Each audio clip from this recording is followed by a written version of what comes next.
All right.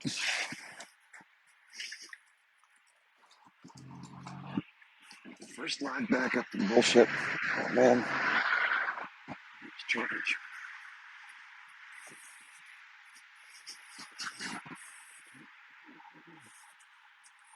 Come on, doggy. Hello. How are you? Hello, everybody. Finally, I got back on the main channel. My goodness. Hi there. Yeah, this is the end of my 1 week hiatus. It's so strange, the way this all works. I've probably had, let me think, a total of 3 weeks now of time I couldn't go live on here out of the first 8 weeks I've been on here. It's been a wild ride, actually. And it's funny. I've done videos about this. I love the good folks at TikTok. I really do. They got to be nice people. But somewhere along the way, some shenanigans are happening. Just putting it like that. But other people had it way worse. So you got to remember, there are people like Jackson Hinkle and Scott Ritter that have gotten the boot from everything under the sun. So I've been very lucky so far. So anyway, out here with the dog. Dog, say hi to everybody. Going to the park. Anyway, I try to have fun with this a little bit. And obviously, no, listen, some of the criticism that I levy against Israel and its actions is pretty harsh, right? I mean, I'm pretty harsh. But I try to be as fair as I can to say that not everybody supports what's going on. A lot of people who are Jewish and live in Israel and outside of Israel are very critical of the Netanyahu government and are very critical of some are critical of the Zionist movement. Not so much that they didn't want to have a homeland, but they have a conscience. They don't want to harm other people. They don't want to have the benefits at the expense of others.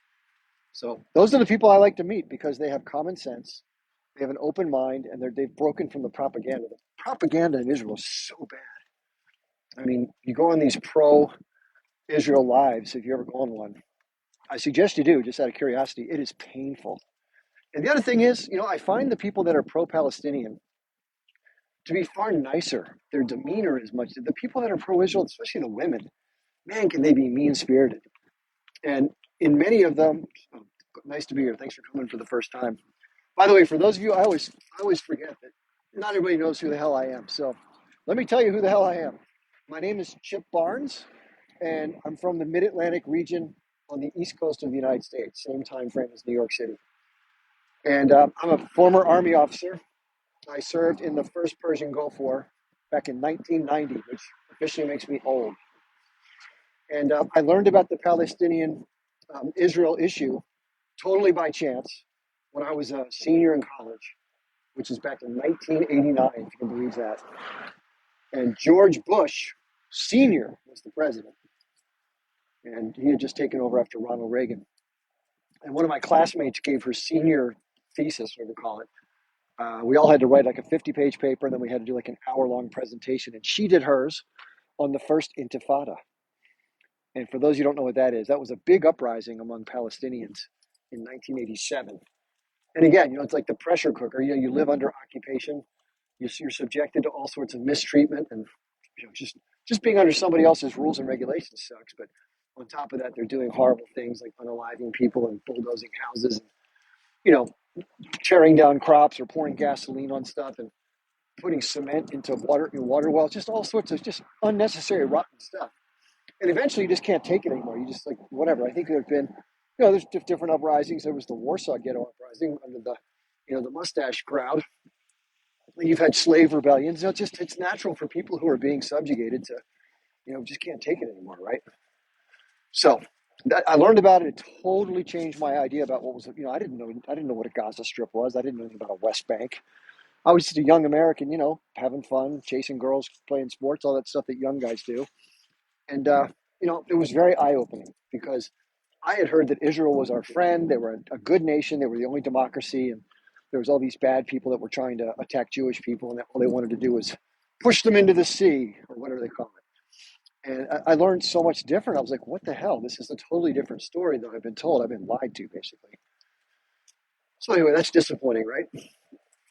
She's friendly. She's totally friendly. Come on, girl. So yeah, it kind of shook me up. It kind of hit me in the gut, right? I mean, whenever you see a people that are struggling so badly and are being so badly mistreated, if you have a heart, you got to think about the fact you have to have compassion for people that are being marginalized, right? And hopefully you do. So that was me. So it just kind of really spurred me to think a lot about it. So I followed it very closely over the years because it just kind of hit me out of the blue. I don't know. I can't explain it. But I've always felt a strong sense of solidarity with Palestinian people and what they're going through. And I'm a person of privilege, right? I've grown up in the U.S. I'm white, upper middle class, had a very good education. I'm one that kind of won the genetic lottery, right? And I've never had to sit through a soldier, beating the crap out of my family or hurting somebody or whatever they've been doing. So I never had that experience. And it really, everything from that point on, it's only gotten worse over the years. That's what's really bothered me is that it hasn't gotten better. Nobody has stepped in to solve this problem, and it needs to be solved once and for all. And it involves the Israelis giving in because they're the ones doing the harm. And they make a million excuses as to why they don't. And they are. Let's just face it, they are. So anyway, so that's my background. I've been an entrepreneur most of my life. I can't work for somebody, so I'm too stubborn. And I've been doing social media now for about a little more than 2 months. I started right about the time that things happened here, October 7th. So I was fortunate in that I kind of knew, as an American, I kind of knew a lot about it. And so I was able to speak to it in a way that I think most people who had just learned about it didn't know much of the history. I don't know everything about it. There are things I don't know. I mean, I've read a lot of books and watched a lot of video, but there's details I don't know, like every last word of a negotiation, stuff like that. But, you don't need to know everything to get the idea. So, and if I don't know something, I'll Google it, right? That's what we can do nowadays, which is cool. But when I was younger, all we had was books. So I had to find books by authors about this stuff. It was tough. But then when the internet came to be in the late 90s, man, I'll tell you what, it was just an explosion of knowledge. So I got to really learn more. And so, again, it's so unfair. And I understand why people from Israel feel the way they feel because they're told a story and they believe the story they're told. Much like us in America, we get a story too, a desired narrative, if you will. And it's only when somebody somehow shakes you out of that and you learn that it's just not the truth. It's like getting the rug pulled out from under you. And you believe a certain thing your whole life growing up. If you're someone who's pro-Zionist, you're told that, the Jewish people own this land. It's given to you by God. These pesky people are all they want to do is unalive us. They hate us because we're Jewish. That's the narrative. And of course, that's total bullshit because if you look at Islam, which most people who are Arab that live in, these places are Islam. They're Islamic. They're Muslim. They follow Islam. And Islam is a religion of acceptance, right? It's haram to hate somebody else for their religion, if that's the right word. I hope I'm not getting it wrong. So that's understandable. These stories that these quote unquote Arab extremists want to unalive, it's ridiculous. Now, have there been situations over the years when certain defensive tactics were way over the top? Yeah. I mean, I don't think any of us are for people walking into a cafe 5 minutes later, the whole thing is kaboom, right? That's not cool. I don't even want to say the word but. I'll say and. And at the same time, when someone is trying to use whatever tools that are available to resist an occupation or being subjected, I don't know what you're supposed to do. If you try peaceful resolution over and over and someone keeps mistreating you and treats you like less than human, what are you supposed to do with a person like that? Are you supposed to just send them a Christmas card or a happy Hanukkah dreidel? I don't know. What do you do with that? But anyway, I try to look at it as objectively as I can, like I do every other issue. So if you're following me for the first time here, my shtick is this. I'm somebody who spent a lot of time learning. Like when you're out with your friends playing, whatever, fantasy football or whatever the hell you do, I'm reading, right? That's just my hobby. I'm a weirdo. I spend a lot of time by myself and I just try to learn as much as I can. It took 3 years during COVID. Didn't work at all. I had a business that did very well and I did nothing but learn. Learn. I just watched thousands of YouTube videos and read tons of books. Unfortunately, the house that I was living in had toxic mold, and I had to throw away all my books. If I couldn't put something through the washing machine with this special detergent, or I couldn't like coat it with some kind of sealant, I had to throw it away, which sucked. But so is life. So I would love to make a book list for people. I have a great list of people I follow on my Twitter, of people I think that are great. You can go to my Twitter, which is my name, Chip Barnes, and check that out. So, and by the way, if you haven't checked out my Twitter, I'm able to do pretty much whatever I want on Twitter, which I absolutely love. Here, I got to walk like on eggshells. I love TikTok. It's got a lot of users, so you reach a big audience, but nothing's perfect, right? And so as I mentioned earlier, this is the first time I've been allowed to come back in a week. And they're just certain, I think there are certain things going on. I call them shenanigans, where you don't have any control over your stay, right? And it's frustrating because you're just trying to be honest and truthful, right? I have no desire to spread mistruth on any level. And as I always like to say, if I get something wrong, please tell me, because I don't want to get it wrong. And if there's something that's factually incorrect about things I'm saying, let's get it fixed up. I have no connection between my identity or ego and what I talk about. I can give a shit. Because being wrong is like, okay, you fix it, right? No big deal. But there are people that are married to their stance. It's firmly attached to their identity. And when you challenge them on that, they can't let go of it. And that's probably most people, unfortunately. So for those of you who are here who think critically, that's sort of my way of doing stuff. And if you're like that, great, good for you. So a lot of people identify with this style. They kind of like it. It's objective and it's fair, but it's firm and it's open-minded. And I think that's the best way you can travel through these types of issues. And you're going to have a lot of people that disagree. And the best thing to do with somebody you disagree with is not name call them, not demean them, not whatever. Just, you know, meet them where they are, but try to provide resources so they can learn more. And if they don't want to learn more, let them be. That's kind of my thing. I like to say you can take a horse, you can take a horse to water, but you can't make the horse drink. So it is what it is. Anyway, so that's the way I do things. If you want to follow me, I have a link tree in my bio, which has links to all my social media, including Twitter, all the usual stuff. You know the deal, like anybody else. And then I have some groups. I'm not going to mention the app, but it's pretty self-explanatory. So if you're somebody who thinks the world is askew, like messed up, and the power dynamics that are in play are what's causing all these problems, which is the fact that the U.S. supports Israel, unquestioned. Why is that? Might there be a lobbying group who puts their pressure on politicians and has rewards and punishments such that it's difficult for politicians to work outside of that? Understandably so. I don't think they're bad people. They're stuck in a bad game. So if you're sick of the game, because it's not just this issue that's affected by that, that's a block that affects every issue. And that's the block that has to be dealt with. So we can stick our heads in the sand and avoid it, and then you're going to get your ass kicked, right? You can go to the polls and hope for the best. Hasn't been doing too great. Or you can try to look for another path, right? And so there's some groups in my bio that gives you some of those starting points, put it that way. Hello, hey Tia. Thanks for your support, by the way. I really appreciate it. And speaking of support, I told you that I started doing this full time about 10 weeks ago, 8 weeks ago, whatever it is. I've been offline for 3 of those 8 weeks or whatever. So anyway, it's a pain in the ass. But if you're somebody who wants to help me out, which I genuinely appreciate, there's been plenty of generous people. I'm going to have to find a way to make this work. I always tell people the truth. It's all transparent. I have a website that's going to be put up soon. It's chipbarnesonline.com. And once that website is up, and it's going to be up in the next week or so, I'm going to have a section called Finances. And I'm going to document every penny that comes into me from whatever source, whether it's Venmo or Cash App or PayPal or Patreon or whatever it is. You'll see a list of all those things. And then it'll be expenditures. So you'll see exactly where the money goes, penny by the penny. And the goal is to have some teammates come in and help me so I can do this stuff more, and they can help me with the other work. And then bring some other people in that are good, with different perspectives, different backgrounds.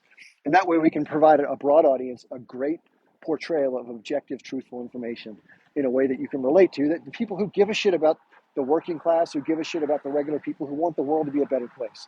Those are the people I want to be with. They're my team. Everybody who's going to go with the flow and kind of look the other way, nothing's going to work out well for people who choose that path. And just like any other situation, if you don't take action, right? If we don't take action, nothing good happens. It just continues to slide downhill. So the goal is to use any excess funds. My expenses, I'm very open about this, are $2,600 a month. That's me. Okay, I live like a pauper. I don't have TV. I don't have cable TV. I don't have any subscriptions. I just get food, car payment, insurance, internet connection, rent. That's it. That's it. I don't even go out to dinner. I do buy dog food for the dog, which is actually not that inexpensive, but it adds up to $2,600. So I got to find a way to make that work somewhere or another. That's just me. And then money above that, I got to put towards good things to make this work. I'd love to hire some great people and build this thing out. I want to set it up as a cooperative. If you don't know what that is, Cooperative is a business structure where the business is owned by the people who are in the company. So if you're quote unquote a worker, which I think that's the wrong way, you're a member of the cooperative. Everyone's a member, myself included. Now, some of the members take certain levels of responsibility, so they make a little more than other people because they're taking on more responsibility and they're handling very high level tasks that require years and years of experience and all this stuff like that. So, but you don't make this absurd amount of money. So, in a typical U.S. corporation right now, the average CEO pay is like 250 times the average worker. It's absurd. Why in the hell would you want to be in a company where the boss gets $25 million a year and you're making 70,000? That's fucking ridiculous. They're making like $70,000 every 2 hours or something. It's absurd. So that goes out the window. And the cool thing about a cooperative, and this is why I'm so excited about it, this can be done in many areas. So if we're going to relocalize these economies, which has to happen, we have to have ways of structuring the businesses so it benefits the community, including the workers, right? That's what has to happen. And there's other places that do this around the world, right? It's not just me. Other people have thought about this for decades. And a lot of places do it, and the corporations don't like it because they get crowded out. But the basics of a cooperative is everybody gets a vote. So if you're going to make big decisions for the company, for example, let's say the company wants to borrow $1 million to grow the business, and they're going to use it for these 5 things. That gets voted on by the group. You get a say in the business. So if the group says no, you don't borrow the money. Or if the group says yes, you do it, and then you work with that. So you work through the issues of the business. Everybody has a responsibility. Everybody's linking arm in arm. So the most the executives get to be paid is like 4 to 5 times what the average person gets. So if the average person's getting 50 grand, the most the officers get is 250, which is not horrible for somebody who's taken. That's like what 20, about 16 or 17 grand a month. That's about 1/3 of what the average low level executive makes. So whatever, it's whatever. By the way, the group gets to vote on that.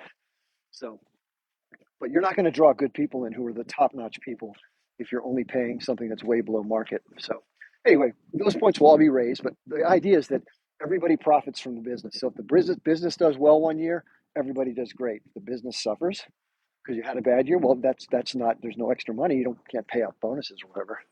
But the point is, the executive team and the share. There's no shareholders. There's no fucktwits on a yacht somewhere that are getting all the money, right? That's bullshit. Why should somebody have a private jet, 3 vacation homes, a 700-foot yacht, a private helicopter, and like 500,000 people that work for them for shit wages? That's just downright wrong. So that's what I'm talking about.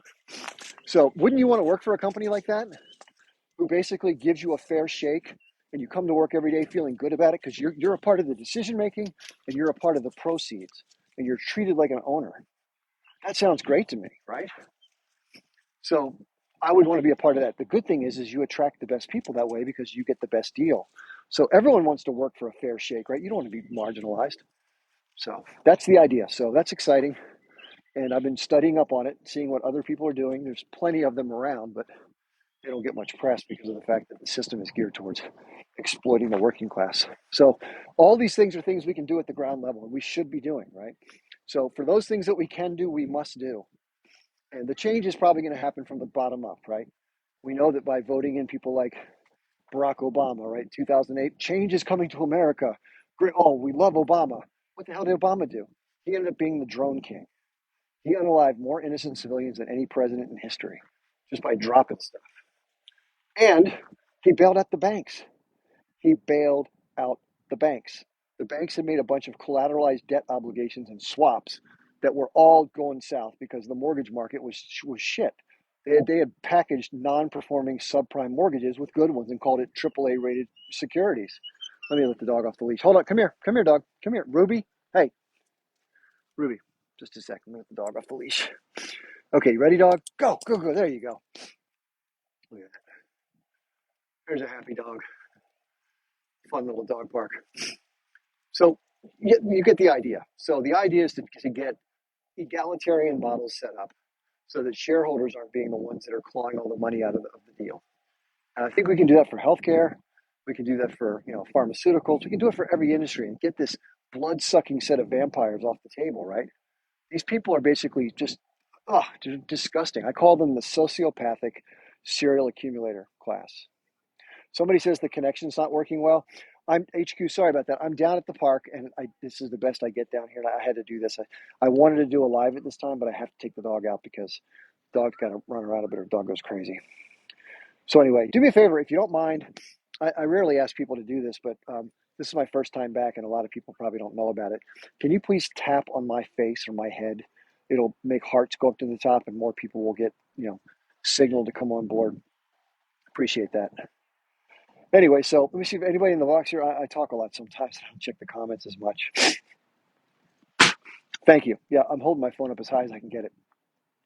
Anyway, I really love doing this, by the way, and I think that I don't have a lot of skills. I play the guitar, which is something I like. I'm not that good at it. I can't sing for shit. My artistic skills are terrible. Like if you told me to create a graphic image or draw something, that's not happening. But I'm good at math, which is something that helps. I understand engineering and stuff. That's good for me. I'm like a very left brain person. But the one thing I am good at is I'm good at taking a lot of disparate information and kind of putting it together, figuring out the puzzle, and then putting it out in a way that people can kind of get their head around it. And that's what I want to do more of, because you want to take if you're the one of the head people in a group, you want to do what you're really good at that nobody else can do, right? So if that's my skill, I want to let people with graphic design skills and social media skills do that part of the operation. So because I'm not that good at that, and I'm slow. I'm 56. What do you expect, right? I'm actually pretty proud that I figured out how to edit videos finally. But anyway, I enjoy sharing some of this stuff. Now, I don't know if I'm going to be like Julian Assange. I don't know what's going to happen in our country. It seems like the pattern of what's happening, it's leaning towards this sort of oppressive stuff. And I hope that doesn't happen. But the trend and the momentum seems to be somewhat in that direction. So, when in history have the people been doing that been the good guys, right? Can I come to Australia? I would love to come to Australia, by the way. That'd be fun. I visited, I've been to the Middle East, I've been to Europe, I've been to Canada, been to Mexico. I haven't been to South America yet. I've been to Central America.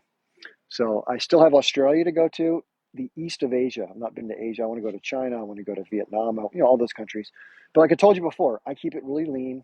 I don't have a whole lot of spare money right now. So, and I care for a dog and two cats. So again, just life. But I'd love to go. It'd be fun to go there. There may come a time if I can get myself a little more, and I don't want to make this all about me. We'll talk about other issues, but the key to this is getting on other people's like established platforms, like somebody's podcast or somebody's daily show, like Kim Iverson or Jimmy Dore, or Rich Roll podcast, or maybe even Patrick Bet David. I would love to have a Patrick Bet David conversation because I like Patrick. I think Patrick's an interesting guy. If you don't know who Patrick Bet David is, he's got a very, very large following on. It's called Valuetainment. And he also has a thing called the Patrick Bet David podcast, or PBD podcast. He's a wealthy guy, came from Iran, interesting life story, but lives in America now. He's very pro-capitalist and made about $300 million doing his business, which is an insurance business based on a multi-level marketing model, which I hate those things. What's up, dog? So anyway, so he's very money focused and wealth, just like Andrew Tate. I talked about Andrew Tate earlier today on my other channel. And, I did a deep dive into him. So I don't know much about Patrick. I've never done a deep dive into Patrick. I've just watched his content. And he's a very talented guy, runs a very good business guy. I mean, hardworking, navigates the maze, figures things out quickly. He's got a leg up on me, quite frankly, in terms of a lot of his knowledge, which is cool for him. And I like to learn from people. But I don't like people who are so money focused and so wealth focused. And he's all about the whole corporate thing, like make money, create jobs, like keep growing. That sounds great, but what about nature? Does nature have no place? So yeah, the model he had, it's called People Helping People, PHP. And the way the company works is you have to sign up as a rep to start trying to get other people to buy the insurance, but you have to buy a policy to enter the company. And so everyone who comes into the company, if he has like 500 employees, that's 500 insurance policies that he gets to make money off of, and then they get to sink or swim based on what they sell. And it's all commission based. So you don't get paid like a salary, so it's no risk for Patrick. And yeah, I think some people have done well with it, but I don't begrudge anybody who's successful, right? If you work your ass off, you take risk, you build a team, you provide some value, you make money. Okay, good for you. But there needs to be reasonable limits on the amount of wealth somebody keeps, because it really just makes a very unegalitarian, unequal society, right? And not everybody has that skill set, right? Not everybody has the go out and make it happen, like take risk, bust your ass, work 80-hour weeks to build a business. That's a very small subset of the human existence, right? So why should everybody else, because the system incentivizes those people with that skill set, why should they keep all the fucking money, right? I mean, at least have some kind of tax that redistributes some of it, for Christ's sakes. And most of these really wealthy people, that's their biggest fear. They don't want people taking their money, quote unquote. They don't see it as how can I give money to society to make it a better place for everybody? They're using the same infrastructure, the same legal system. They have charters from the government to run their corporations. There's a lot of stuff that the regular person pays into to allow them to do those things, and yet they don't see that. They just use it and they don't look at it having to give back to it. So they go out of their way to avoid paying taxes. The richest people in the world pay the least amount percentage-wise of their net worth and taxes. Trust me, I know some of these people. That's their whole thing. Tax planning is wealth management. Period. Full stop. So trust me, I've met these people. All they want to do is keep as much money as they can and make more. That's their whole life. They're nice. They're friendly. Like if you met one of these people, you wouldn't hate them. But I hate what they stand for and I hate what they do because people get harmed by it. Right? You can make the argument that people are lazy and they don't work hard enough, so therefore they deserve what they get. That's kind of the argument Patrick would make, I think. I don't want to speak for him, but I would love to get on his show and talk. He has another guy named Adam there. And again, these guys are entertaining. They're fun. They're interesting guys. I think they're kind of charismatic characters. And there's one guy on there that sits on the side. But they're all pretty conservative. They're all pretty capitalist. And I'd like to go in there and just have a little bit of shake it up a little bit. David Pakman was on there once. He's more of a liberal. And Patrick's very conservative. So they were talking about, politics, left, right, which I think is a total distraction. But, it's interesting to see somebody challenge him. But Patrick's a smart guy. He likes getting into the weeds and arguing. So I'd like to get on there sometime. For Christ's sakes, Kyle Kulinski was on there. If you know who Kyle is, he's got a thing on YouTube called Secular Talk. Not a fan. I don't want to denigrate anybody because Kyle's obviously worked hard to build a following. I admire that part of his world. He's married to Crystal Ball, the girl who's on Breaking Points with that guy Sagar. And they probably work hard, but Crystal has like $40 million. $40 million. She's from the wealthy class. I don't believe a goddamn word somebody says from the wealthy class, just so you know. Can I explain the significance of the Golani Brigade? Yeah, Golani Brigade is like their special forces. It's like their top tier. Someone's asking about, can I explain the Golani Brigade? It's one of it's probably Israel's premier fighting unit. And they went into Gaza, got their ass kicked, and had to leave, had to withdraw. You got to remember, guys, if you don't know how the H group operates, they are awesome. They are unbelievable. I wouldn't want to fight these guys. I was in the Army. I was in a tank. The last thing I'd want to do is be in an urban environment with these guys running around blasting, what other stuff. They're that good. And why are they that good, right? One, they use the terrain to their advantage. They know it better than anything. They've been there for, 15, 20 years, right? They have a huge network of tunnels with support systems. They can pop up and pop down very easily, and they're hard to find. And then, on top of that, they have weapons that are very rudimentary, but they work well in that environment because there's not much distance to close. So they can take an RPG, a modified homemade RPG, stand 70 feet away from a tank and disable it. You don't have to blow the whole thing up. You just have to break the track or destroy the back of the engine or whatever, and then the whole thing doesn't work anymore. So they've done that to so many vehicles. And of course, they've also blasted the, whatever out of some stuff where people who were inside got hurt. And they unalived a lot of people, much more than is being admitted publicly by the IDF. And I don't take any pleasure in that because I've been in war and I know what it's like to see people, not survive. It sucks. And even if you don't agree with the government, and especially if you don't even agree with the soldiers who sometimes sing and they act arrogant and they do crazy shit, you don't want to drop to their level. And many people, unfortunately, and I got to be careful with how I say this, but and by the way, this was said by author and columnist Gideon Levy, who's an Israeli Jewish columnist who works for Haaretz. So I'll just kind of paraphrase what he said. Okay, so the people from TikTok, if you're listening in or whomever else, this is not me. This is somebody else's comments. I don't have it word for word, but I'll try to give it to you the best I can. So Haaretz is probably the most dissident publication in Israel, sort of counter-establishment as best you can get. So Gideon Levy said the unspoken truth about the Israeli population is that many Israelis, and by many he means a significant percentage, he didn't give an exact number, but he's saying, listen, there's this unspoken truth about Israeli society that there's this undertone of racism where they look at people who are of different descent or different, ethnicity as being less than. And of course, it plays out if you look at the attitude. Listen, language matters when it comes to people in terms of how they converse. And when you use terms, when you're talking about a group of people like they and them and those people and that kind of stuff, it gives the sense that you're sort of looking at them as less than, like you're talking down to them. And if you go on any of these lives with these pro-Israeli folks, you hear a lot of that kind of conversation. We gave them Gaza. They don't want peace. They should go to a foreign Arab country. We don't want them. They got to go. Like that kind of stuff. It's like, dude, they're people. They have names. They have families. They have daughters and sons. They have children. They love their families. They love their culture. So do you. Why talk down to these people, right? Why treat them as less than? Yeah, I know you want security, and I know, but listen, you can't have your boot on somebody's neck for 70 fucking years and then complain when they fight back. What the hell would you do? There was something called the Warsaw Ghetto Uprising, right?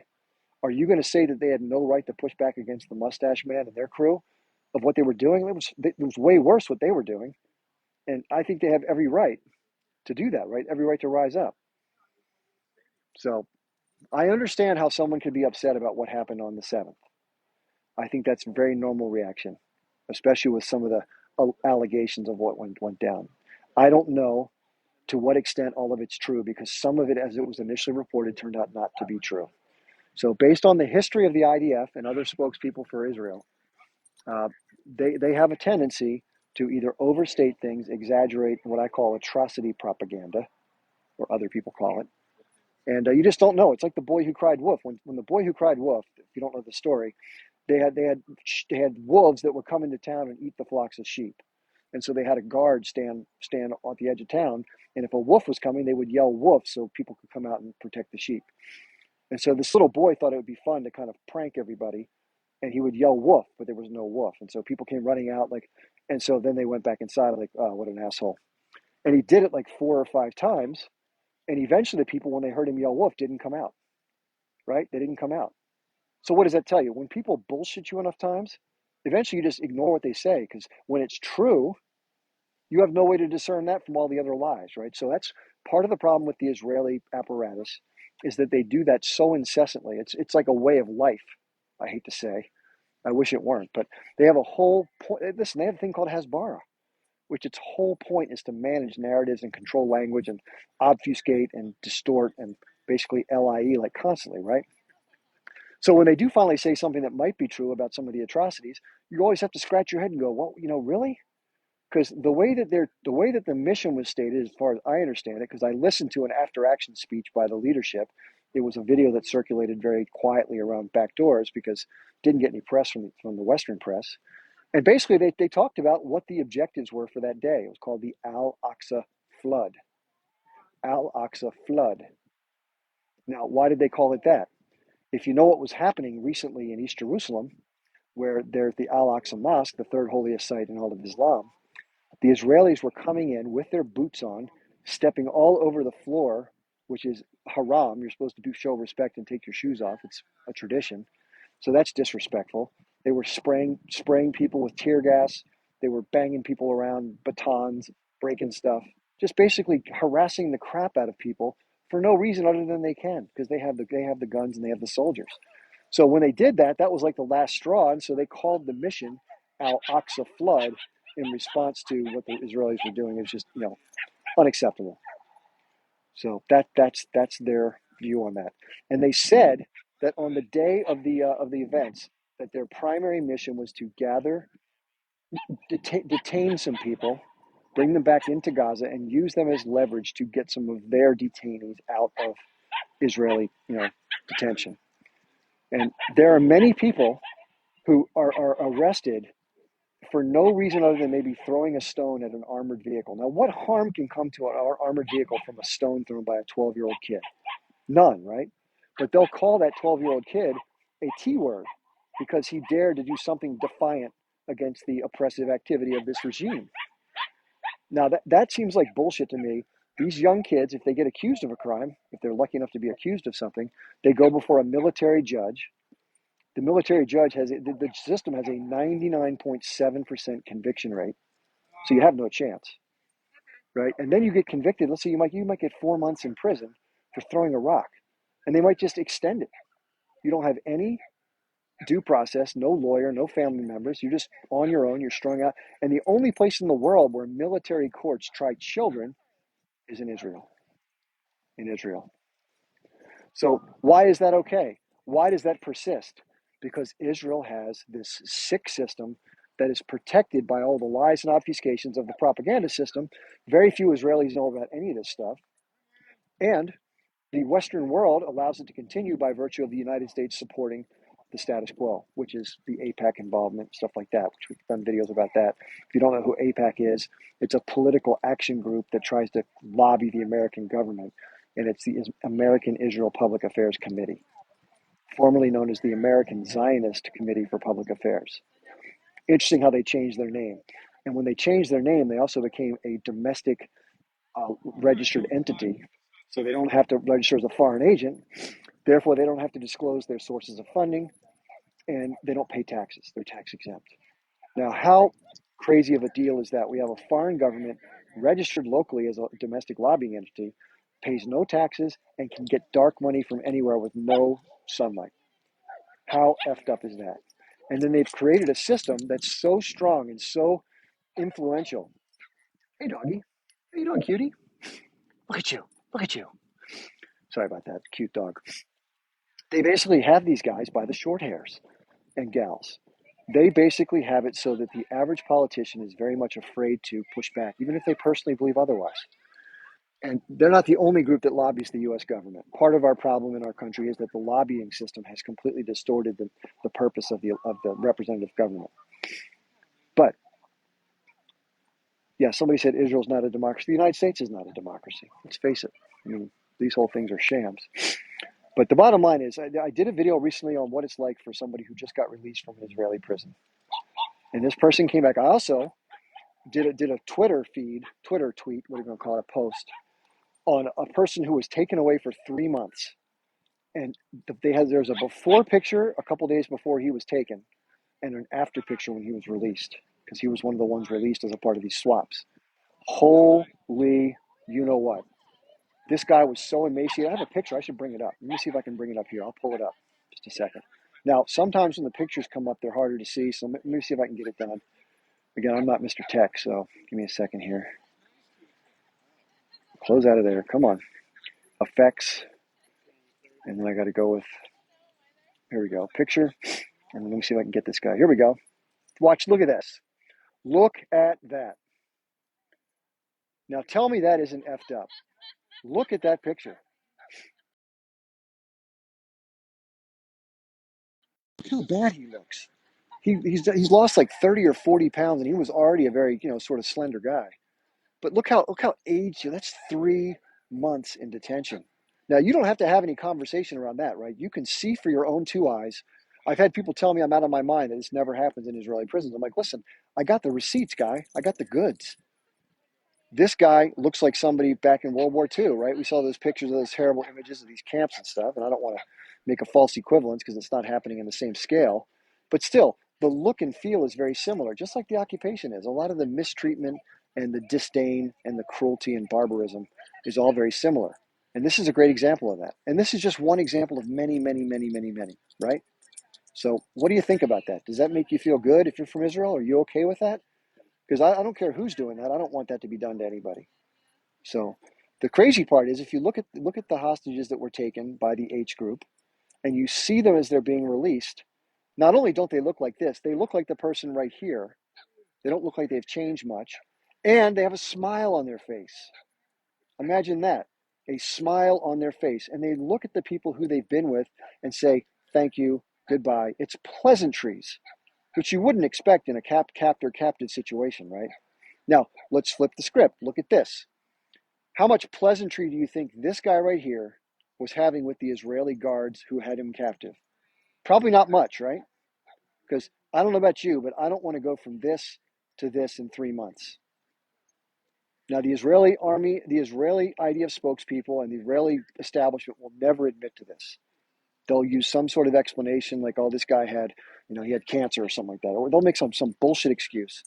But this is what they do. Okay, and they do it very well, by the way. And I tip my cap to the people that do this. Not that I think they're great people, but I think they're very effective at what they do. And I admire, just I'm in sheer awe of how good they are.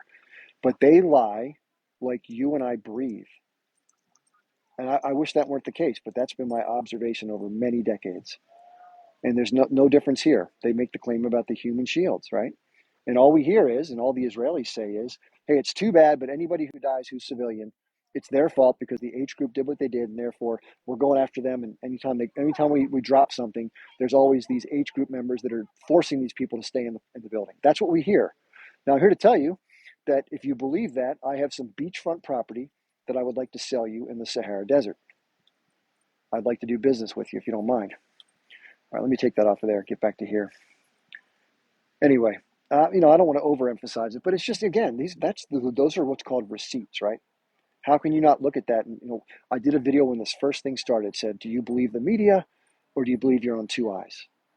And there's a good example of your own two eyes. And this would never have been shown in the past because the US TV networks had very, very strong control and containment over the media. And now with this fragmented media, as bad as it is sometimes with the shenanigans, right? We have things we can look at least for a little bit of time until it gets taken down. And even Instagram, if you follow a guy named Sean King, Shaun King, I got some questions about some of his stuff in terms of fundraising, but he obviously was advocating very well for Palestinians and posting a lot of important content to be seen by the public on Instagram. And 2 days ago, Instagram shut down his account.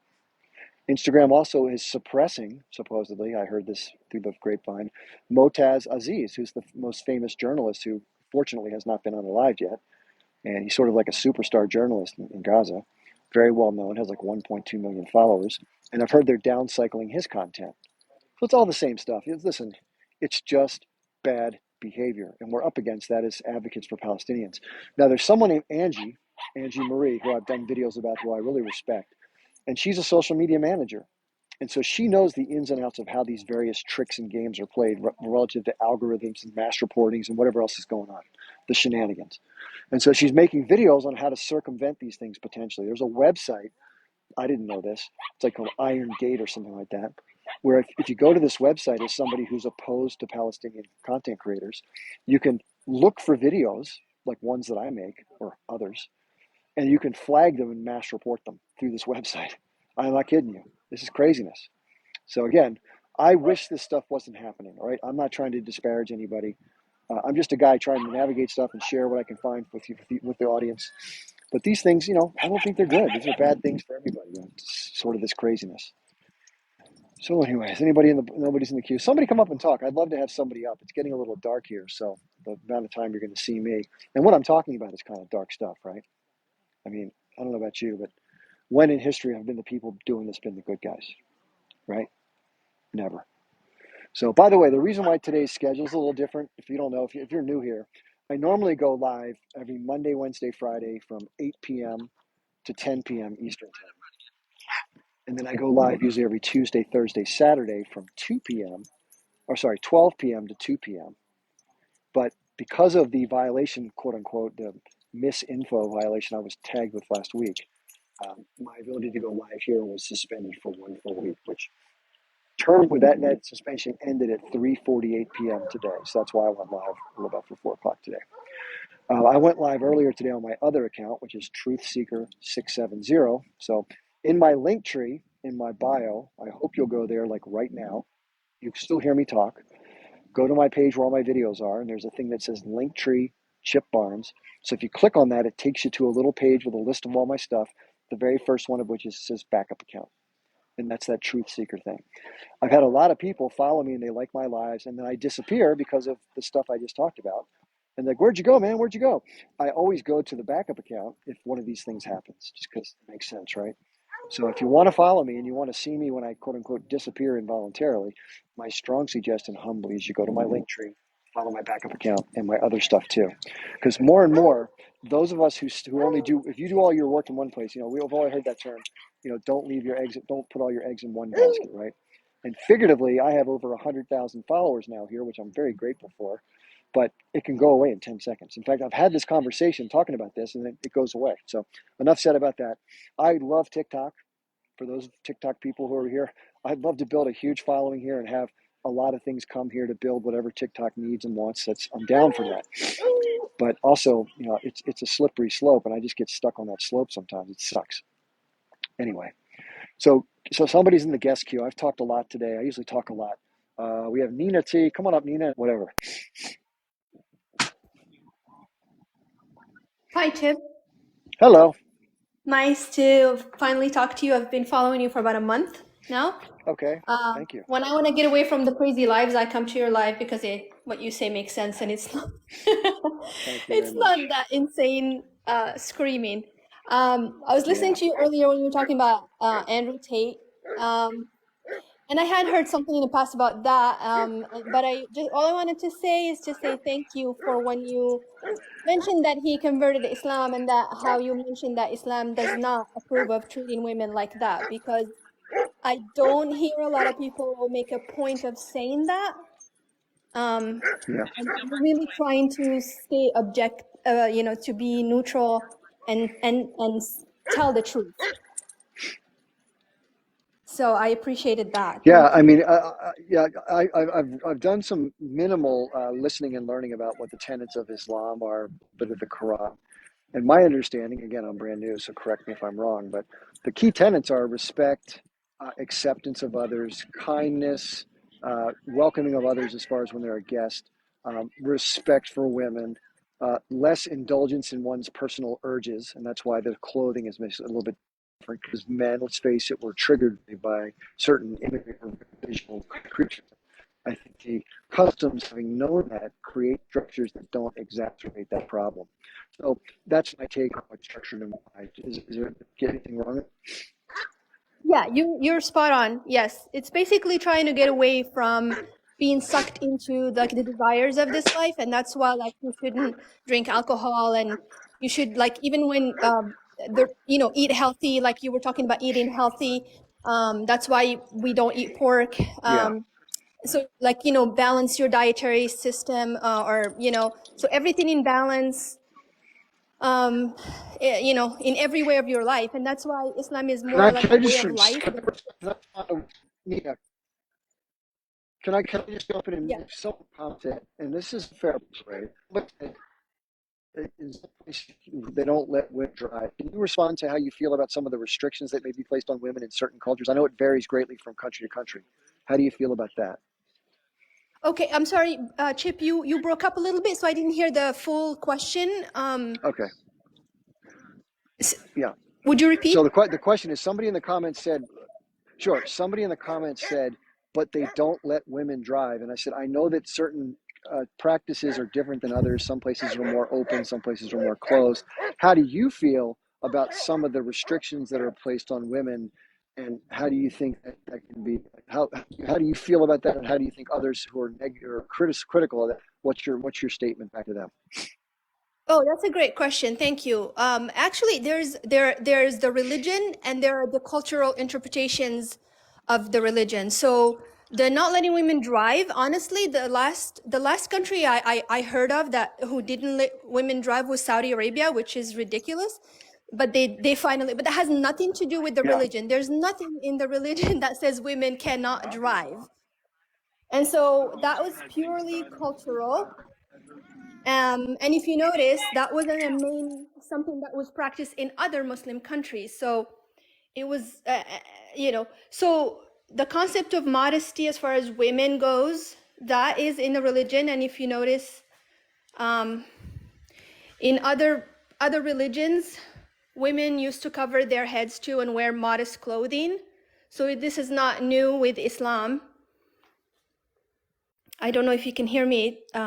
You're kind of frozen up a little bit, Chip.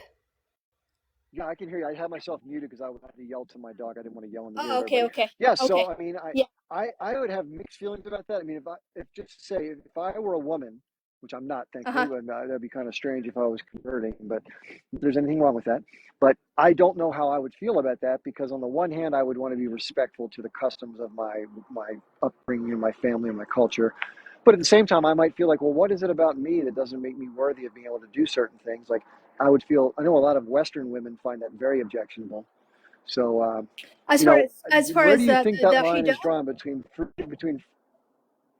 Well, no, not say hijab. I mean, about certain ability to. I mean, I think a hijab is not as intrusive as something like not being able to drive, or maybe perhaps somebody Oh, might point out that having to walk several steps behind the male member, that kind of stuff. you okay? You probably didn't hear me because maybe you were talking like yelling at your dog. The driving is Yeah, this sorry. has nothing to do with Islam. Has nothing to do with Islam. The walking behind your nothing. That's more of cultural in whatever that region in the world. Otherwise, all Muslim countries would have the same practices. You know, as far as like the driving, the only country that didn't allow women driving, as of that I know of, was Saudi Arabia, and they just reversed that a few years ago. But if you notice, Morocco, Algeria, you know, every other country, Pakistan, I mean, every other Muslim country, women were allowed to drive. You know, so that's definitely cultural. The walking few steps behind that had not. I've never like. I grew up in Morocco. I've never that practice has never been in Morocco. So I know some culture somewhere, not even the whole country does that. That has nothing to do with Islam. Didn't Yeah, I can't find anything that I've studied as far as in the Quran. It's definitely not in the I get it. Quran. And then there's also the tradition, the narration of the Okay. Prophet. So it's more cultural. Okay. Makes sense. Yeah. It's interesting because where I am in the United States, I'm on the east coast of the U.S. and on one of the hiking trails that I go on, there's two different couples that obviously are Muslim, and Mhm. when their wives walk with their husbands, they're both of the women are about 2 or 3 steps behind the husbands as they walk down the trail. So there are Can some I people ask? waiting in the queue. I'm really glad that you came Oh, on to share. okay. Yeah, I was please, gonna if you say, want to do you finish know up, please. where the background is from? Like, do you know? I don't know. I never had a chance to speak with them yet. I just observed them walking as they went down the path. Oh, okay. Okay. Well, thank you for the chance to talk. Appreciate it. Absolutely. I'm really glad you came up. Thank you again for being here. I appreciate it. Thanks. Thank you. Bye bye. Thanks so much. Yeah, thank you for Nina. That was an interesting conversation. I'm glad she was able to clarify some of those points because somebody in the comments made that comment. I think that's a fair point to bring up. So, yeah, interesting. So, let's see. All right, so we have a couple people in the box here. I think we have Alejandro and then Freedom Philistine.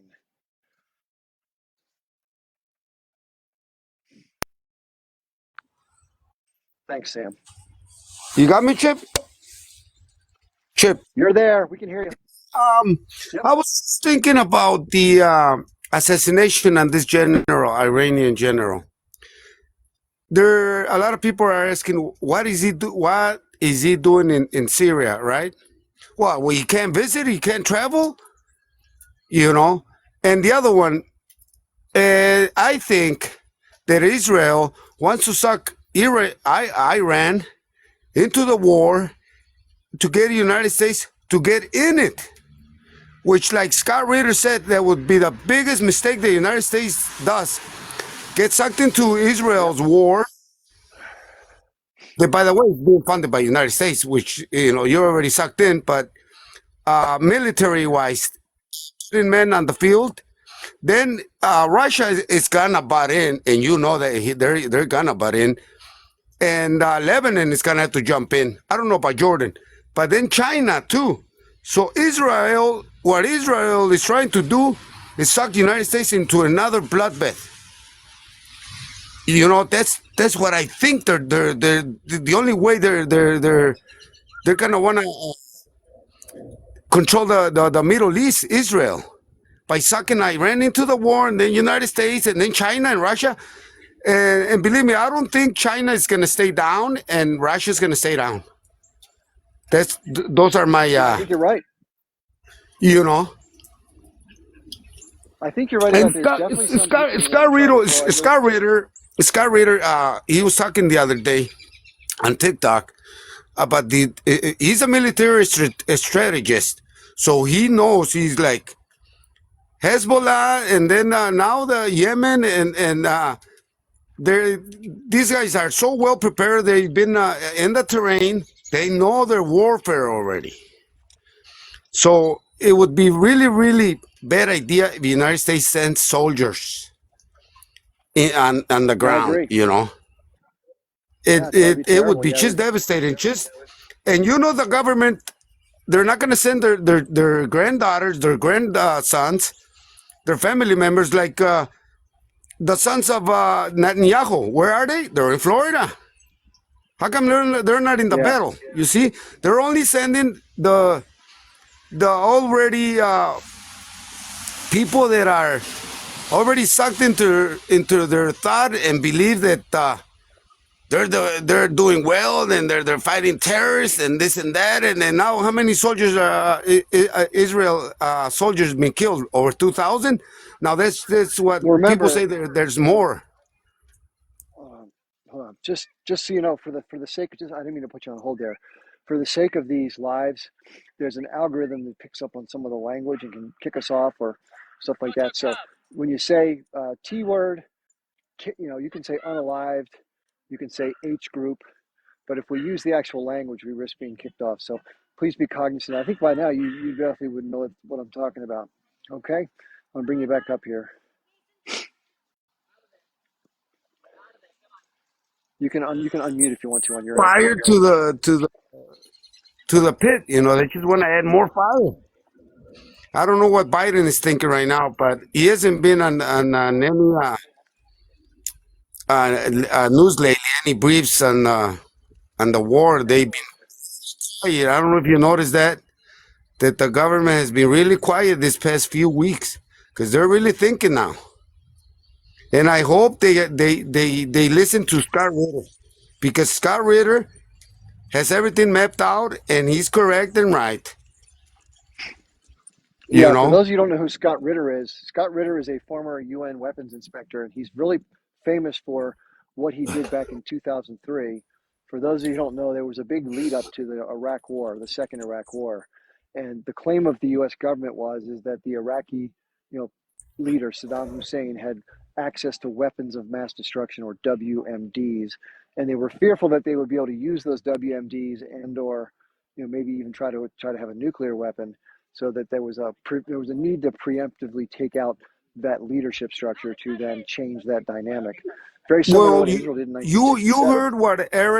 You heard what Eric said last night about the soldier when he went up to George W. Bush II, and he told him, "You lied. All my brothers are killed because you lied," and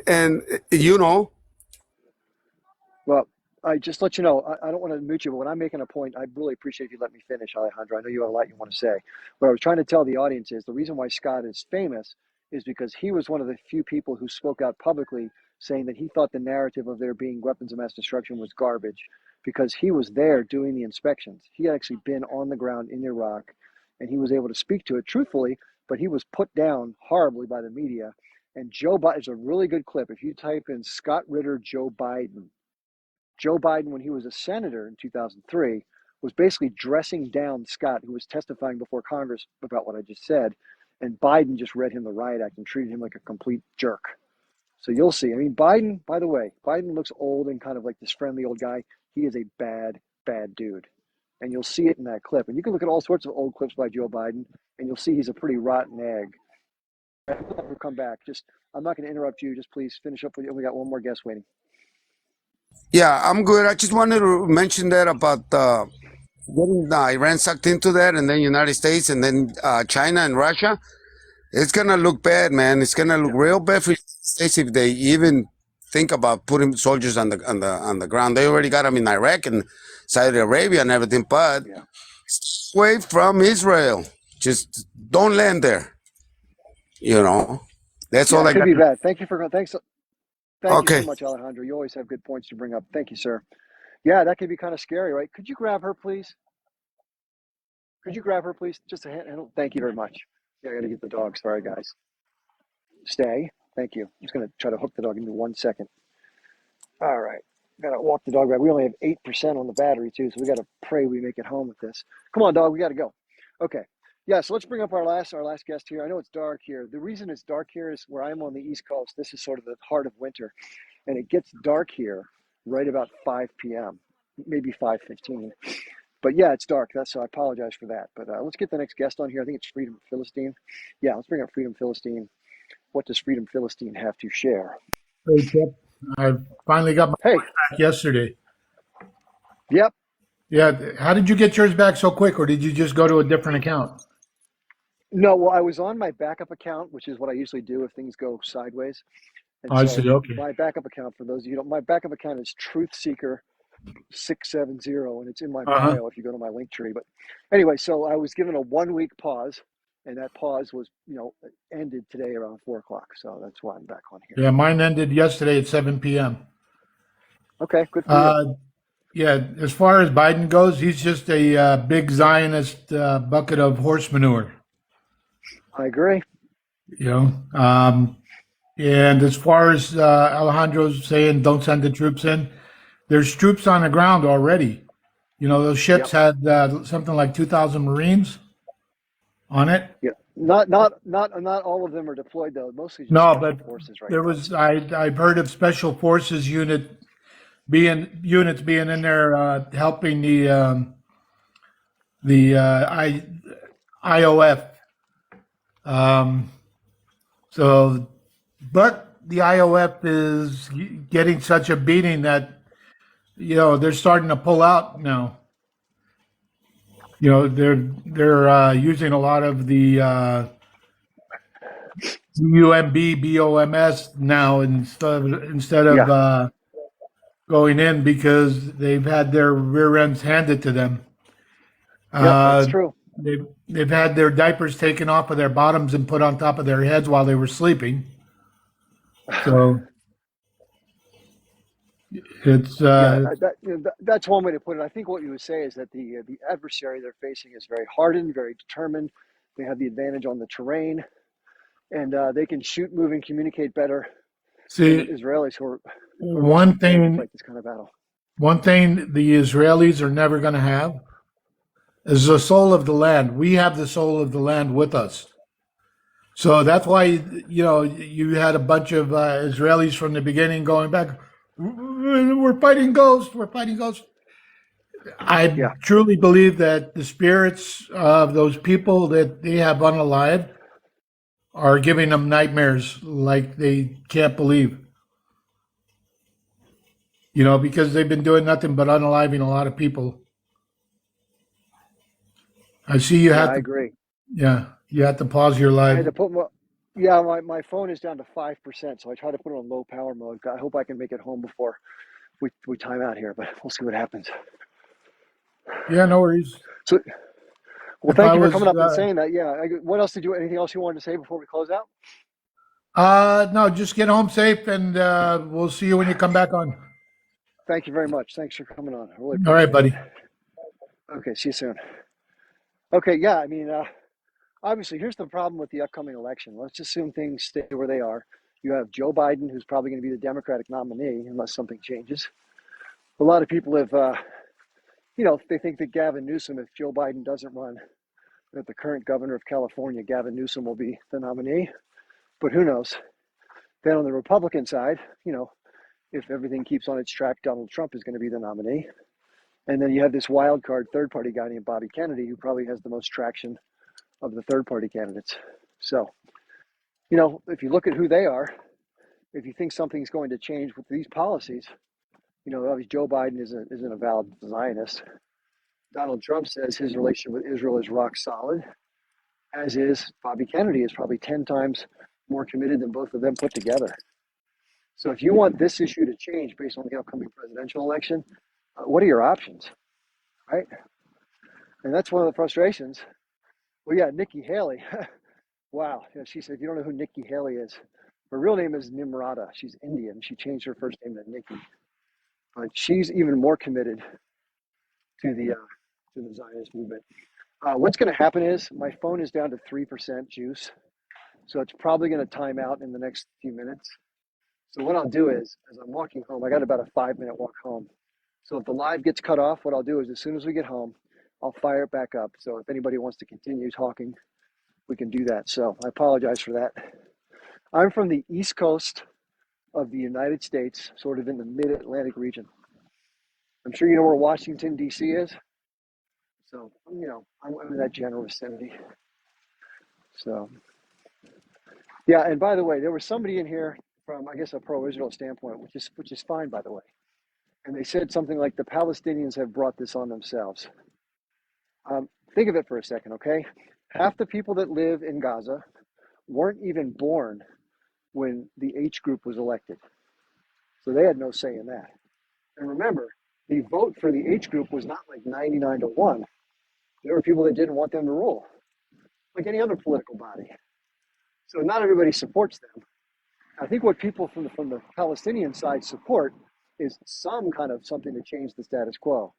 I'm sure they didn't necessarily want it to take the form of what it took, but it did. And it's a resistance movement, right? So I think to the extent that there was resistance, that's why people were cheering. They're not necessarily happy that people were unalived, especially people who were non-combatants. But you got to remember, when you're under the boot of somebody for decades, creates vast amounts of anger and resentment. And it makes sense that people are going to be lashing out against that resentment, just like you would if you were under somebody else. So people will say there was peace on October 6th, and then these crazy people broke the peace. Well, if you want to call peace you living well with freedom and them living under military occupation and a massive blockade that controls every part of their life, if that to you is peace, the people on the other end of that bad deal don't look at that as peace. That's basically, it's a war footing. When you blockade somebody, that is an act of war. So there is no peace. There might have been a cessation of hostilities, but why should somebody who's living under the direct control of another group sit back and take it indefinitely? I don't think you would. Why did people in Warsaw, in the ghettos during World War II, why did they fight back? And were they T words for fighting back? Or was that legitimate resistance because of the subjugation they were going through? Can't have it both ways, right? So just think for a second. I mean, for those of you who are from America, and you may support the cause of Israel, what did our quote unquote patriots do when the British were occupying the colonies, right? What did they do? They resisted. Now, just to let you know, it wasn't all cupcakes and cream. The form of resistance that the American colonists did was harsh and brutal. They would go into homes that had previously been stolen from them by the British. They were living in their houses just like had been done to Palestinians. And they would go into the house and they would just wreak havoc on everybody. Men, women, children, dogs, cats, livestock, whatever, you name it, they did it. Now, why did they do that? Because it was to send a signal to the occupying power that what they're doing is unacceptable, and they lashed out. Do I agree with that? No, I don't agree with that. But I understand the context within which it happened makes sense because of the anger, frustration, and vitriol you feel towards an occupying and oppressive force. So if you're going to blame anybody, blame our forefathers for the behavior that you're condemning the age group for. Because we did the same shit our forefathers did. Not to mention we then went westward and unalived 12 million indigenous people to take over this land and stole a bunch of shit from Mexico, right? So, yeah, am I a hypocrite for living here? Sure. But I can call out bad behavior on both sides, and so should you. Not take a one-sided view and say, well, when these people do it, they're the T word, but when we do it, well, we're just freedom fighters, right? Same thing with people in the ghettos of Warsaw. How can you get mad at them for trying to escape their plight? So how can you get mad at Palestinians who are trying to escape their plight? And the fact that half the population wasn't even alive at the time the group that did the work were voted into power, and only a very small fraction of that group are militants, because people are just normal people. How can you collectively punish the entire 2.25 million other people and cut off water, fuel, food, electricity, no medicine, no resupply of anything? No, they don't have food or clean water right now, and many of them are unaliving. They don't have medicine, and the hospitals have all been damaged to some extent or destroyed sometimes, and they can't get help. So what are they to do? This is not what you get. If you want goodwill and peace in the future, this is the opposite of what you want to do.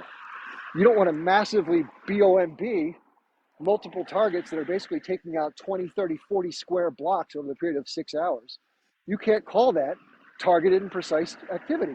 And it has been admitted publicly by both the IDF and the Americans that 40% of all the munitions that have been supplied so far are non-directional, meaning that they have no guidance system. No guidance. So they're dropped from above, and guess what happens? They fall where they fall. Now, you may be just hoping that somewhere there may be an H group member, but that's not targeting. That's indiscriminate, explosives. And that's what Joe Biden said publicly. He said publicly, Netanyahu, you have to stop this is Joe Biden's word, the president of the United States. You cannot continue to indiscriminately bomb a civilian population. That's not some hack like me making an allegation. That's the president of the United States. publicly letting another government know that we're supporting, that we can't continue to support that. And Biden had to say that because he was catching huge political flack by supporting what Israel's doing. So he had to at least be on the record for publicly opposing it. Now, if you're somebody who still substantiates that and blames it all on the H group, the American president acknowledges the fact that it's indiscriminate. So this isn't a bunch of hyped up Palestinian people at a protest saying from the river to the sea. This is the president, the Zionist president of the United States, saying, yo, dude, back off. You're doing too much. Right? That's undeniable. How can you possibly refute that?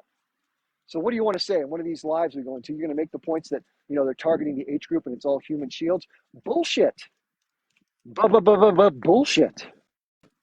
Okay? That's an old, worn out, tired argument. Just like Israel has the most moral army in the world. Absolute garbage. They always provide leaflets. No, they don't.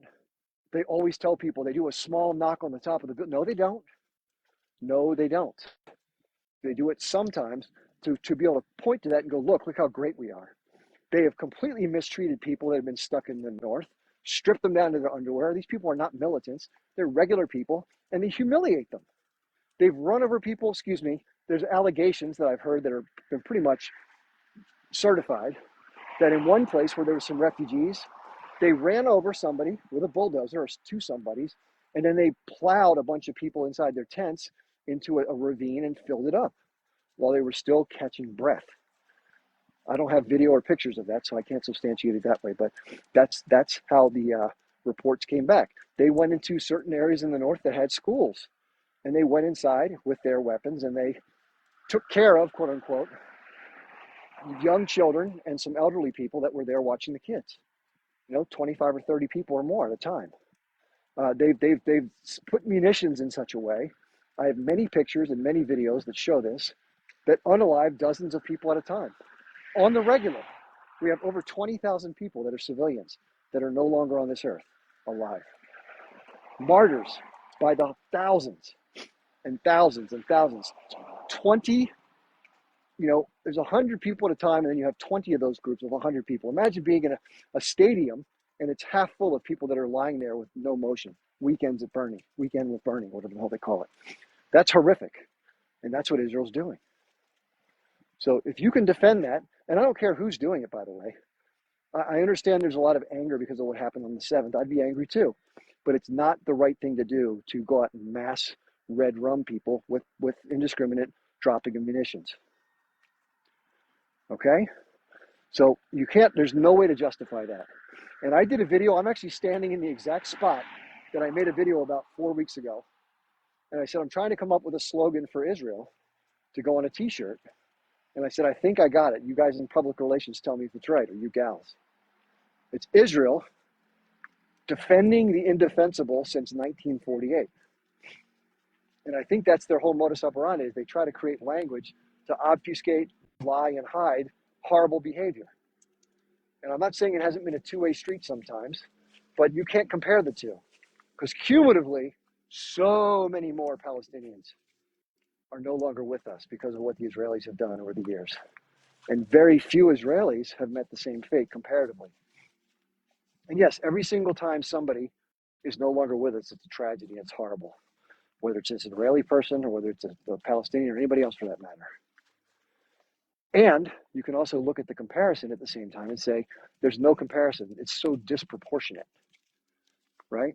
So when you let's say somebody punched you in the arm, and then you grabbed a machine gun and a hatchet and blew them away and chopped them into little pieces. Was that a proportionate response to being punched in the arm? No, hell no.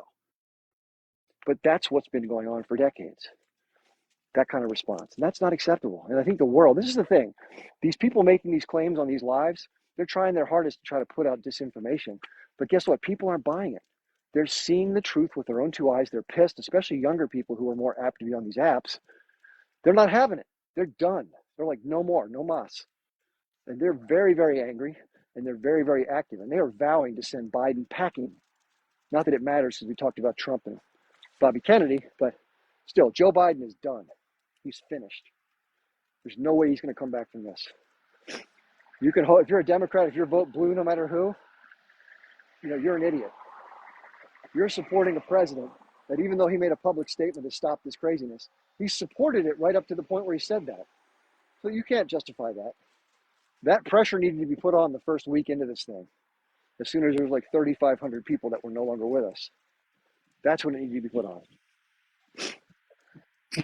Somebody says that, quote, we saved the world in 1945. No, we didn't. That's revisionist history. Whoever said that, let me see who said that. Let me see here. Let me tell you why that's not true. Who said that? I'm trying to do my dog's pulling. Okay, Mariad Galt. Marietta Galt. Okay, Marietta Galt. Let me share something with you that you may not know. Try to do it respectfully, by the way. But I'm just pointing out the fact that that's not accurate. So, does anybody know who really won the war? Who really did most of the fighting and most of the losses that were able to push back the mustache man and crowd? They lost 24 million people. The USA lost 588,000. Hi. Okay? Okay, I'll give you a heads up. I'll give you a hint. It rhymes with Bloviat Blumen. Not Russia, the USSR, the Union of Soviet Socialist Republics, the Red Army. They won World War II.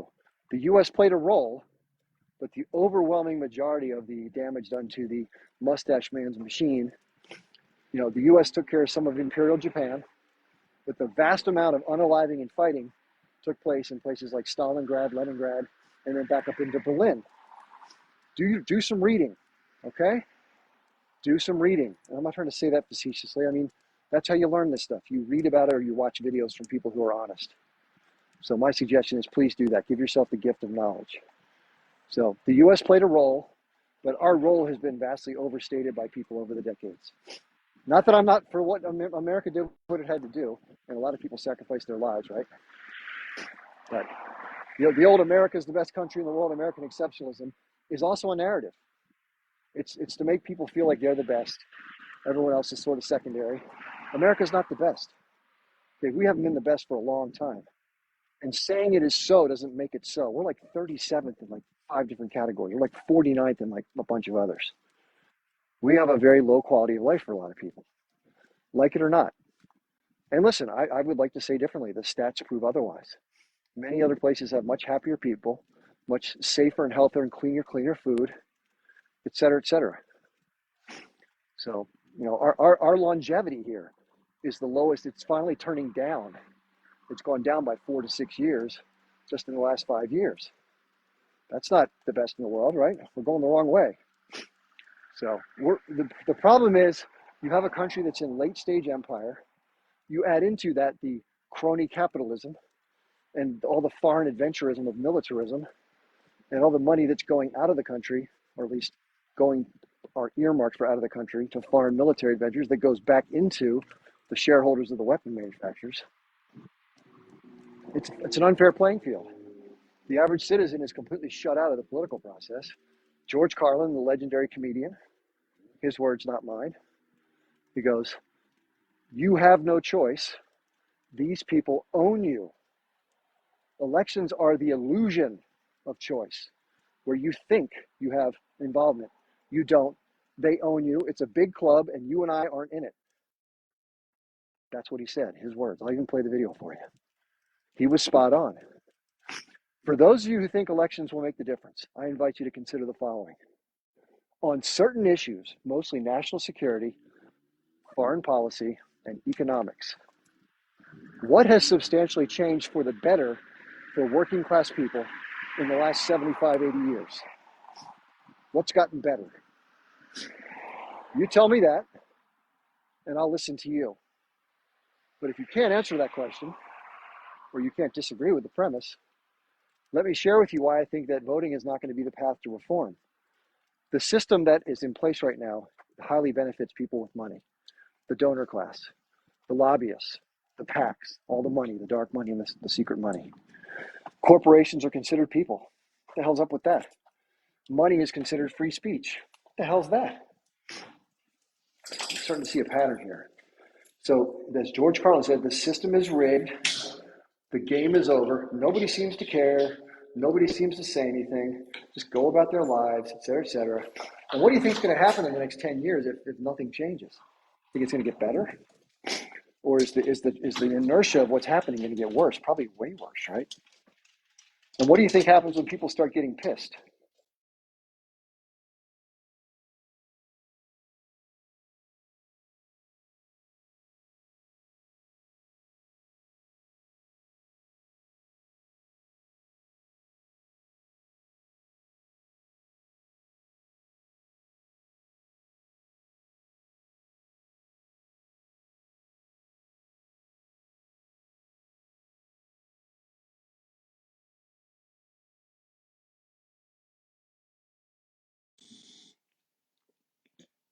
Yeah, exactly. I ran to the charger. Can you guys hear me okay?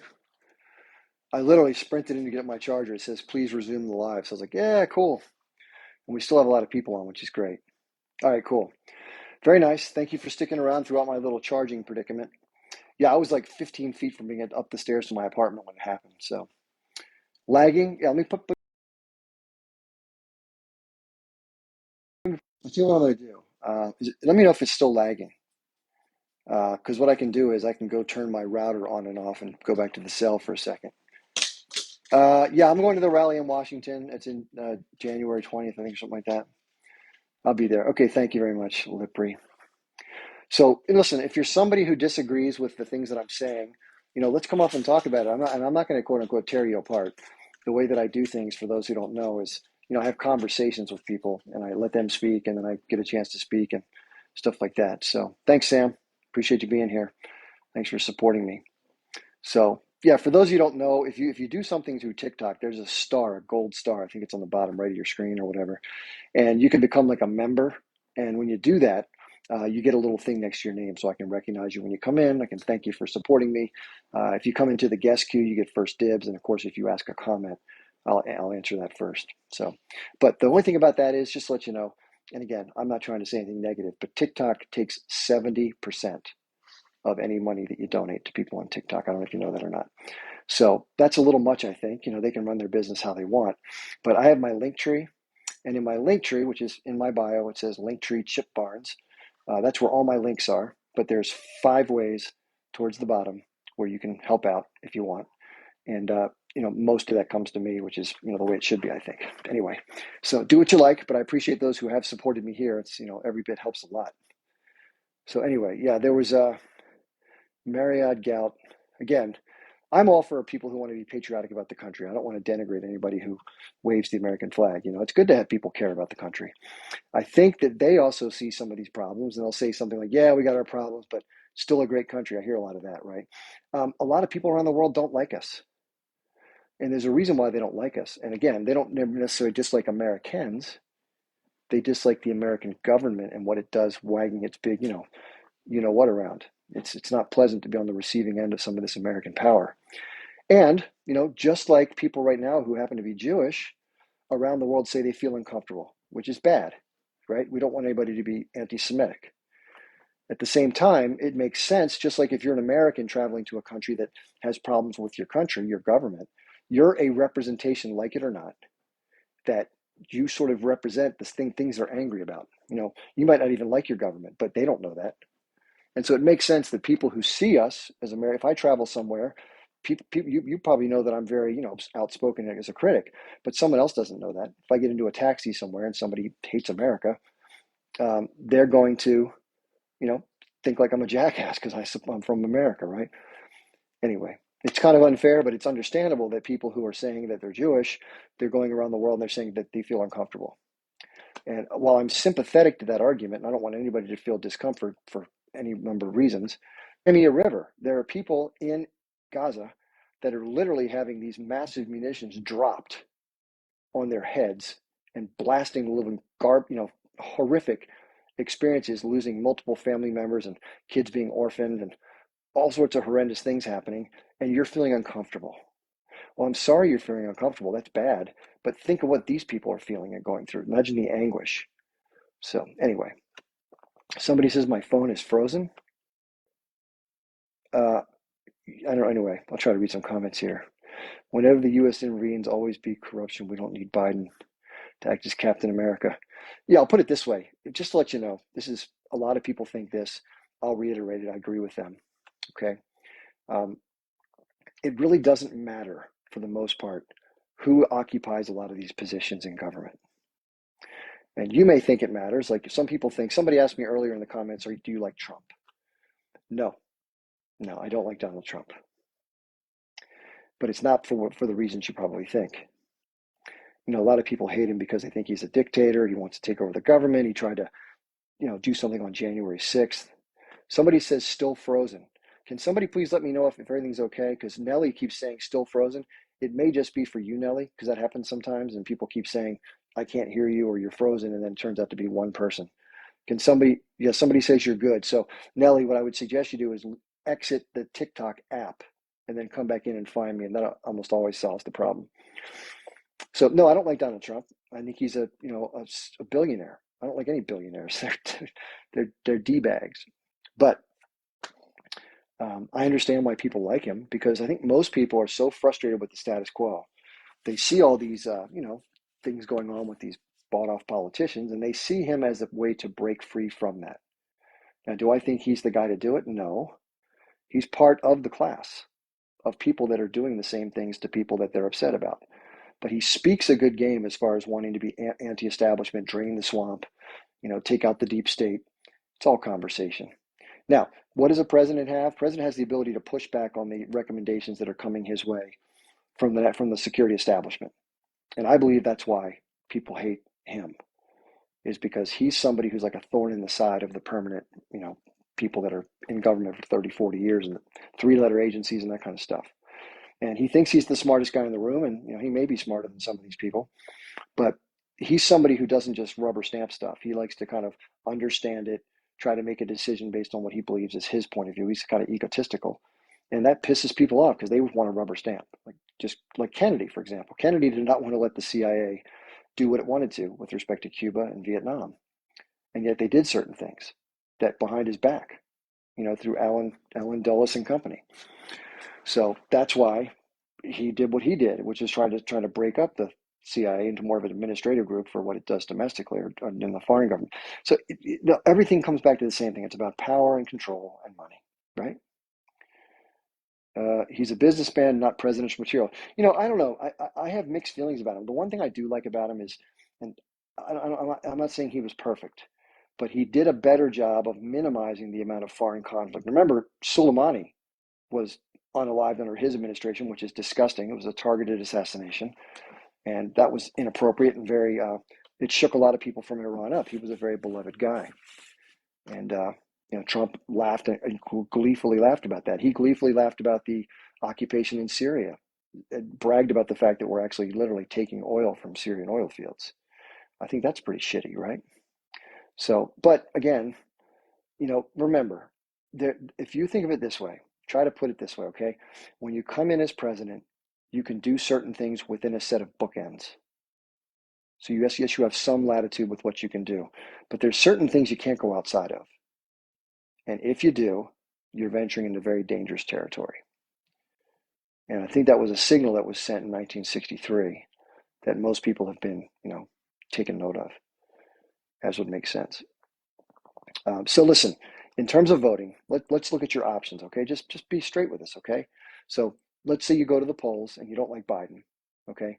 But you're not happy with Trump because you think Trump's whatever. You have a hatred for the guy because of what you believe. So who are you going to vote for? Let's say you vote third party. Let's say you vote for Cornel West or Nikki Haley if she goes third party, which I don't think she would, or Bobby Kennedy.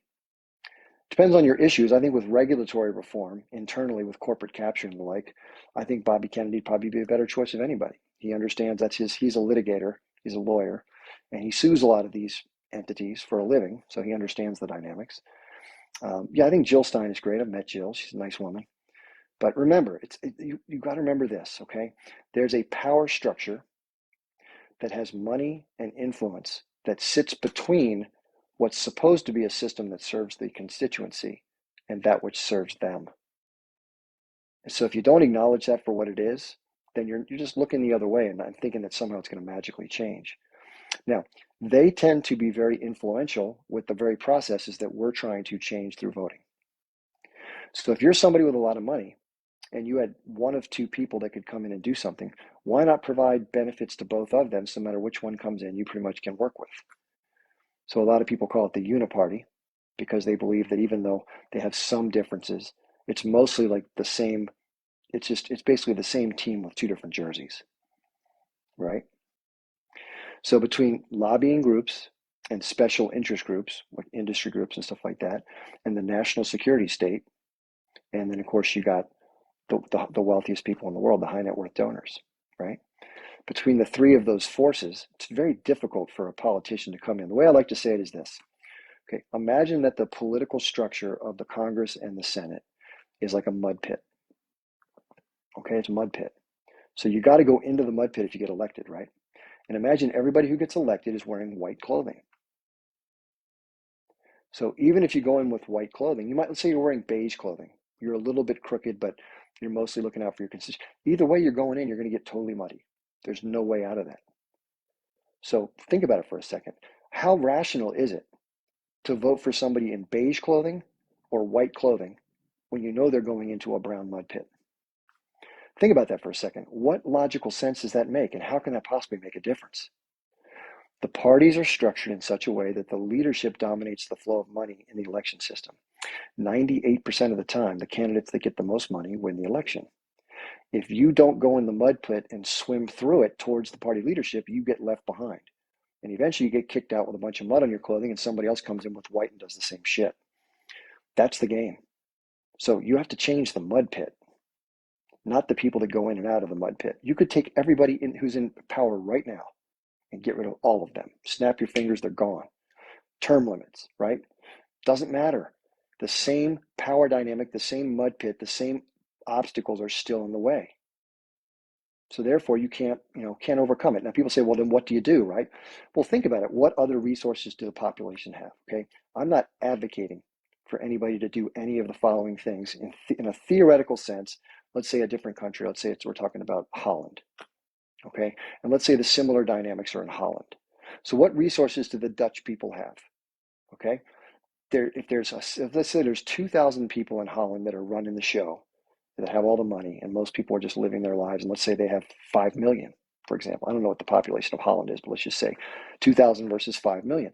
There are many more people, bodies, legs, arms, eyes, ears, that can come out and basically clog up the machine. And you saw that with the Dutch farmers, right? They were pushing back on some of the new environmental regulations that were destroying their businesses. And they came out in large numbers with their equipment and tried to stop it from happening, right? So what does the population have in general that the leaders don't have in Holland? Well, they got their numbers, they have their labor, they have their purchasing power, right? And they have the ability to sort of network and work together in a larger set of numbers with distributed no leadership. You have a decentralized movement. So the Dutch could come out if they wanted to, and they could block Rotterdam is a huge port going in and out of Europe for goods. I mean, massive.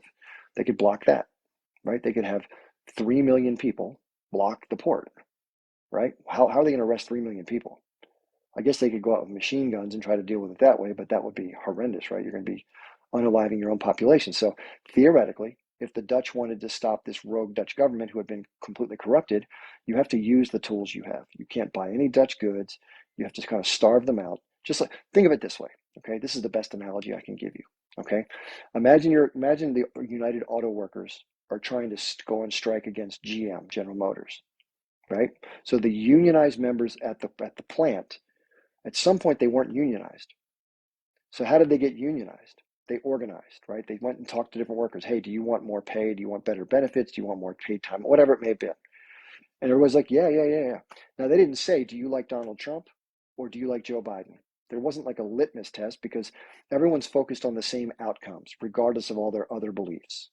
So in America, I mean, in Holland, let's say that the people have a similar thing they want to get done. They want to overturn the money in politics. They want to overcome whatever it is they want to overcome, whatever the desired outcomes are. So think of the process of organizing people and providing safety and security for them through the duration of a strike on an auto company, but replace the auto company with the power structure of the government and the things that influence it, right? Put that there. And then broaden the strike to everybody in society who feels the same way about certain key issues. And then you understand what has to be done, right? The same pressure that comes to bear with a union on an individual company to get certain demands met is the same functional process that has to take place, but on a broader scale in Holland. So if you think that voting within the Dutch government is going to change things when the Dutch government is bought off by the powerful interests, then keep voting. But if you think there's another path that's necessary, then the first step, if you're going to create a union, is you have to start talking to people and organizing them, and stop not talking to them because you disagree on certain other issues. That makes you a fool, because your neighbor is not your enemy. Your enemy is the oligarch and the national security state that is squeezing you by the balls. They're your problem. So if you want to point to the wrong enemy and blame politicians, you can go find another person. You can go run yourself. Go get the white jumpsuit on yourself. Go jump in the mud pit. See how you do. You're going to run into the same buzzsaw they're running into, no matter how good a person you are. I know somebody who was in Congress, a guy I went to college with. It's a bad system. He's a good guy. He went into a bad system. He walked out after the first 2 years. So it's just bad. So listen, I'm not discouraging anybody from doing anything good. I don't discourage people from recycling. I don't discourage people from using, less plastic cups and stuff like that, or maybe take your own cup to whatever coffee shop you go to, so you don't take a plastic cup out. I'm not against people, lumping their errands in one trip, but none of that is going to substantially make a difference in reducing the impact of global industrial, fossil fuel driven capitalism and commerce. It's just not. And I would liken voting to recycling. It feels good to do it. It's like a virtue signal. And yeah, you'd rather do it than not do it because it sort of feels like the right thing to do. But as far as addressing the guts of the problem, it's way off on the edge. It's on the periphery, right? So, you can talk to people about this, and a lot of people don't even realize these power structures that I'm referring to, that other people have referred to, because they think everything's swell, and if all they do is vote the right person in, everything's going to be better. They're looking for a savior to fix their problems, not activism on their own at the ground level, because that takes work, takes sacrifice, takes effort. You can't watch Netflix as much. You can't watch NFL football. You can't go to the cocktail party with your friends and chill the fuck out. You can't go to the beach and chill. You got to get busy. And you got to be willing to take risks and work your ass off. And even then, it probably has a high likelihood that the Dutch government is going to do something to make it harder to do, right? So again, you do you, and it's, by the way, it's an incredibly big ask. And there's a good chance that mountain won't be climbed, either because people don't even know the mountain has to be climbed, or they're not willing to link arm in arm with you to go do it because of the perceived risks, or they just are happier in their lane, right? So, look what happened. You got to remember, there was a big thing during the pandemic where there was a lot of laws being passed requiring certain people to become, VX'd, for lack of a better term. And the truckers in Canada were like, no, we're not going to lose our jobs because of this requirement. That's BS. So they did a protest. They brought all their trucks up to the edge of, the bridge that crossed over from Canada to America, and they basically parked. And they said, deal with it. And so the Canadian government dealt with it. What did they do? They froze the bank accounts and the assets of every single person who was in the protest or who supported it via social media. Every single last one of them. What the hell is that? So if that could be done by the Canadian government for a very small clogging up of one particular passage between two countries, what do you think could happen if a government was going to get serious about doing some things to make life difficult for people who are trying to make a difference, right? So again, it's a big hill to climb. It may be impossible to climb that hill. It may have to go through its own somewhat long-term implosion for the other geopolitical issues related to the decline of the dollar or whatever, or the Dutch euro, whichever government you want to talk about. So again, hypothetically, I don't know what's going to happen, but I do know this. I will guarantee, I'll tell you what, I'll bet you $10,000 that if we go to the elections and we vote in Donald Trump, Joe Biden, Bobby Kennedy, that 4 years from now, the rich will have more money, the national security state will have more power, and the U.S. will be more involved in more foreign entanglements, and more money will be allocated to defense spending. I'll guarantee you that. I'll take any amount of money you want to bet. I'll take your bet. And if you think voting can make a difference, then let's make that bet, right? I'll take that bet every single day of the week.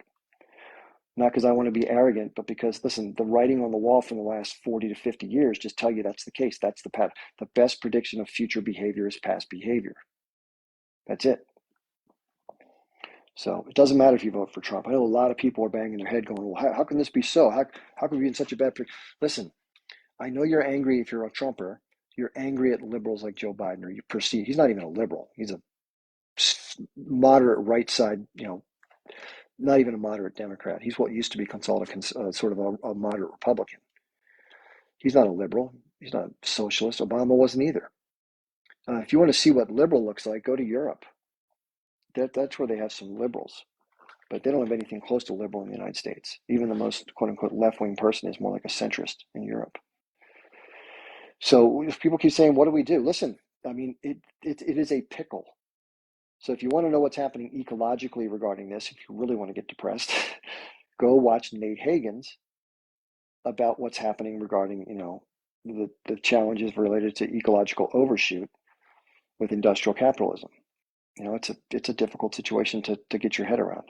The good news is that once you learn about it, this is what it's very similar to, the best way I can put it. I do use a lot of analogies, right? So people kind of get your head around that. So imagine if you went to see your doctor and you got some tests done because you weren't feeling well. And so 2 weeks later, the doctor calls you up and says, hey, I need you to come in and talk to me. And you're like, oh, this can't be good. And so you sit in front of the doctor and the doctor says, listen, there's no other way to put this. You have stage 4 pancreatic cancer. And it just hits you like a gut punch. And you're like, holy shit. And there's no way out of that.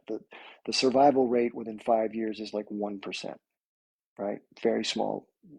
Pretty much you're a goner. And then you wonder, well, how much time do I have, right? And this thing is just weighing on you so hard. Your mortality is crushing you, right? And you just whole change of paradigm.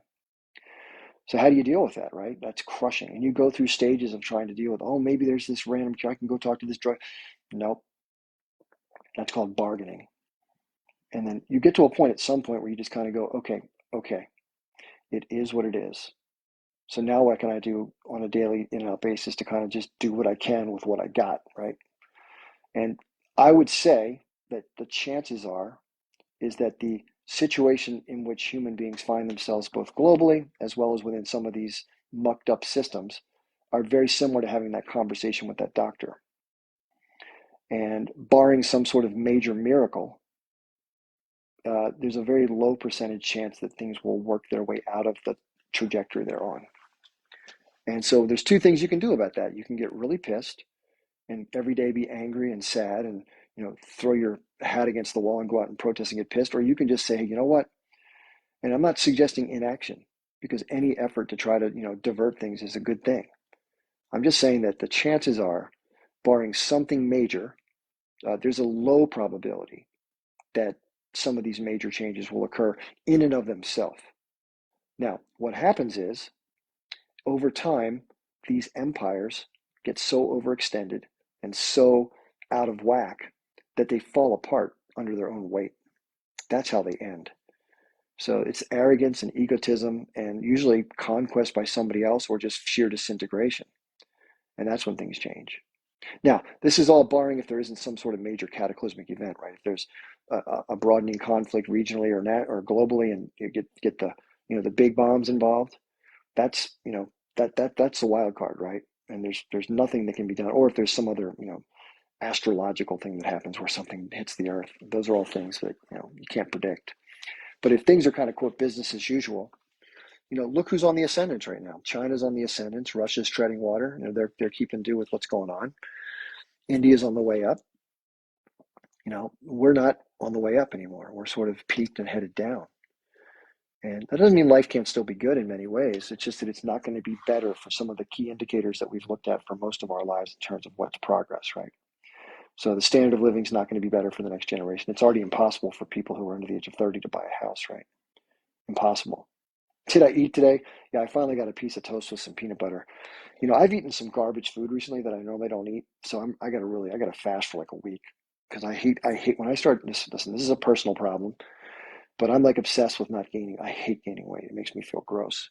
So this is not to put down anybody who does either have or choose to or whatever. It's on whatever you do you. But for me, I just don't like I feel gross. So when I start to do it, I go the other direction fast. I'm kind of weird that way. But so listen, this is the hard thing. If you have kids, which I don't, and I'm not saying I'm some genius, but I learned a lot of things in the early 90s when I was in my late 20s, early 30s. And I just saw the writing on the wall best I could, and I realized that things were probably going to be a lot more difficult around between 2025 and 2035, 2040, based on a lot of predictions that people were making back there, people I read about and who I trusted. And so I decided not to, not that I didn't want to be a dad. I think it would have been great to be a father. But the way I thought about it was, is it fair for me to thrust somebody into a meat grinder, knowing that life would be good for maybe the first 15 or 20 years of life, and that was going to get really bad? So I'm not saying that to try to bum you out, but that's just the path that I see it as. I'm not against anybody trying anything. Listen, it's always good to be optimistic and have hope and try your hardest to do stuff. But think of it this way: if you right now went down the street and had to talk to 100 different random people and explain something like this to them, how many people do you think would be receptive to your conversation? Out of 100, I need somebody to give me a real answer.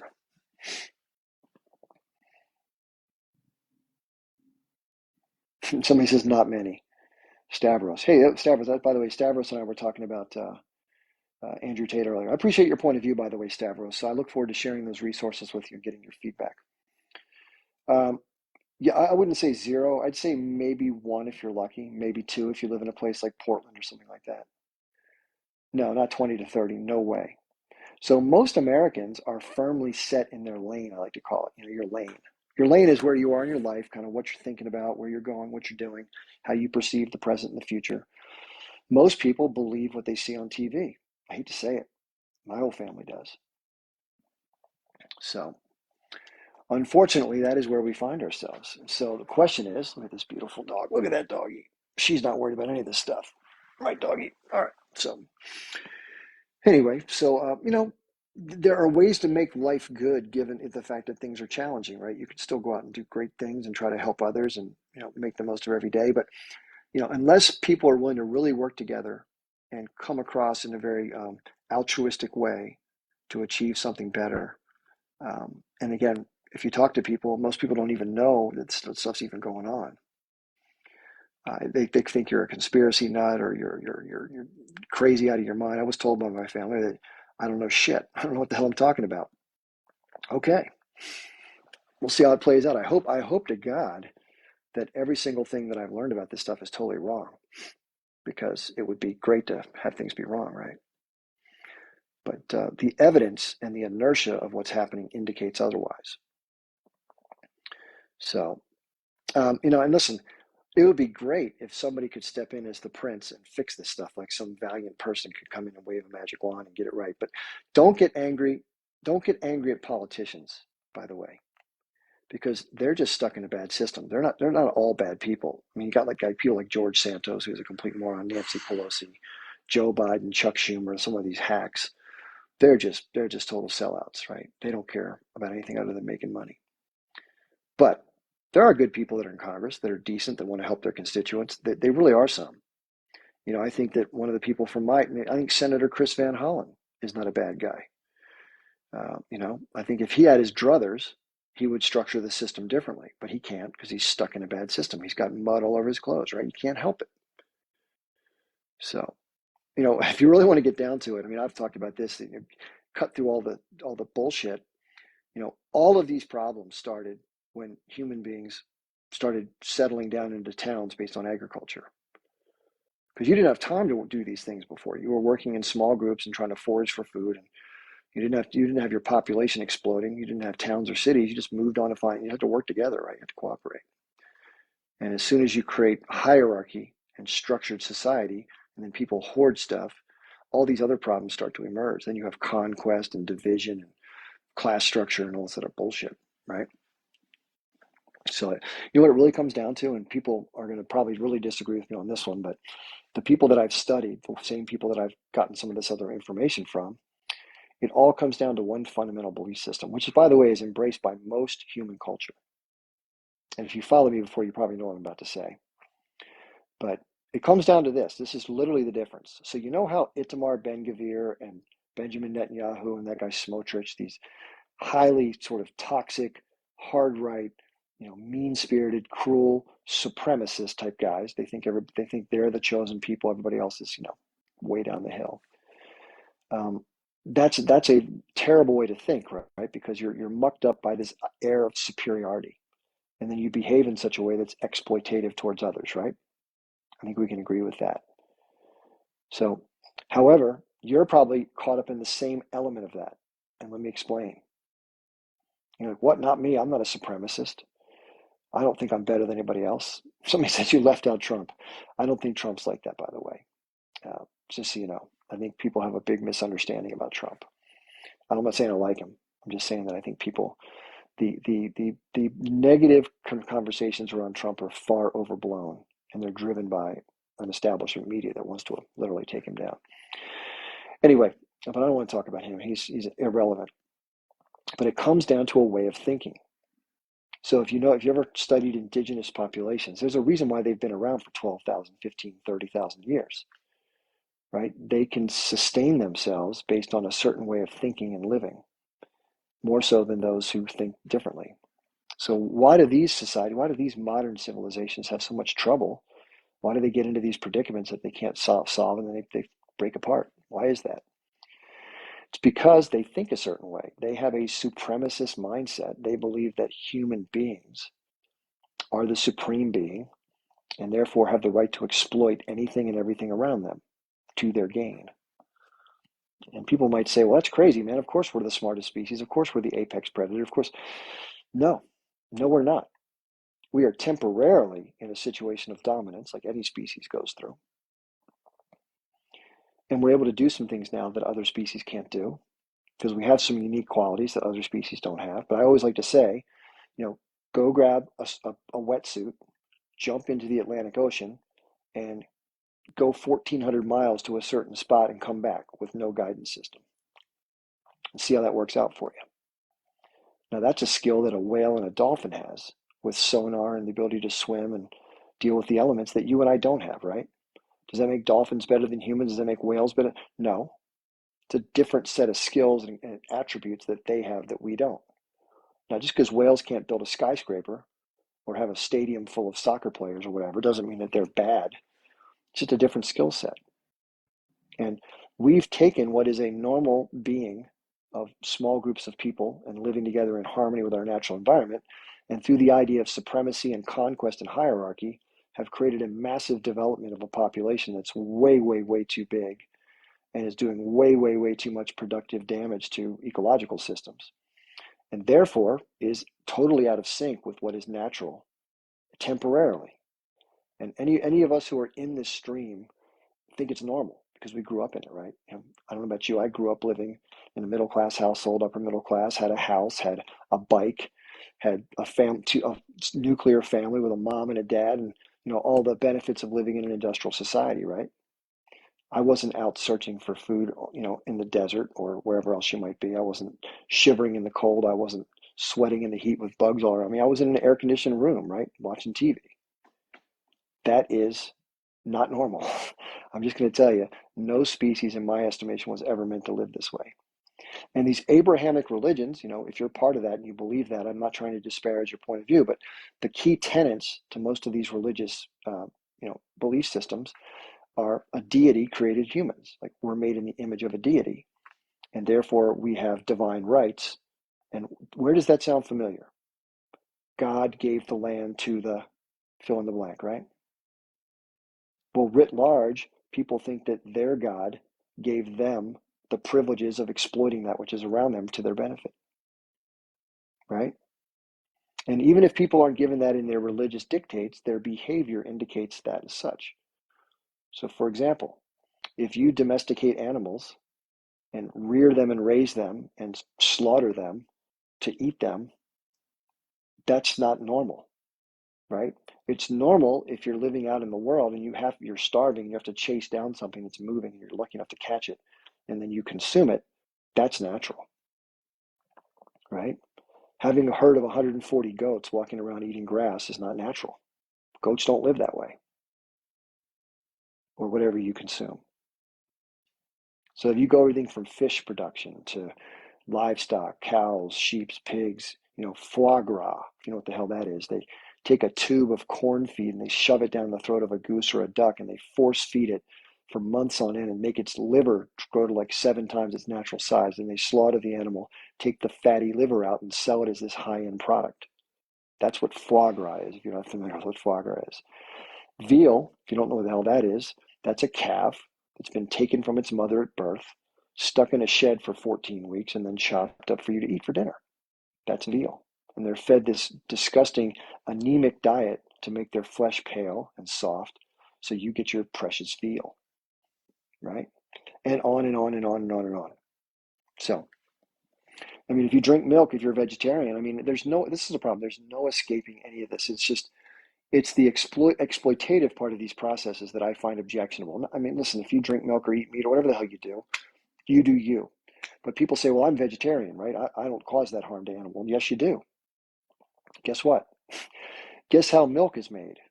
Now, if you're a human mother, when do you have milk in your mammary glands? All the time? Or only when you get pregnant, right? Then your body starts to lactate for your infant. Well, how do you think cows lactate? You think they just give milk? They just have milk in these udders that just comes out magically? No. They're pregnant. They're forcibly impregnated by the dairy industry. And then they give birth to their calf. They have the same gestation period as humans, 9 months or so. They give birth to their calf. What happens with their calf? Okay. The milk industry does not want the calf drinking the milk that's intended for the calf. It's not cow's milk, it's calf's milk. It's not milk, it's calf's milk for calves. That's what baby cows drink, right?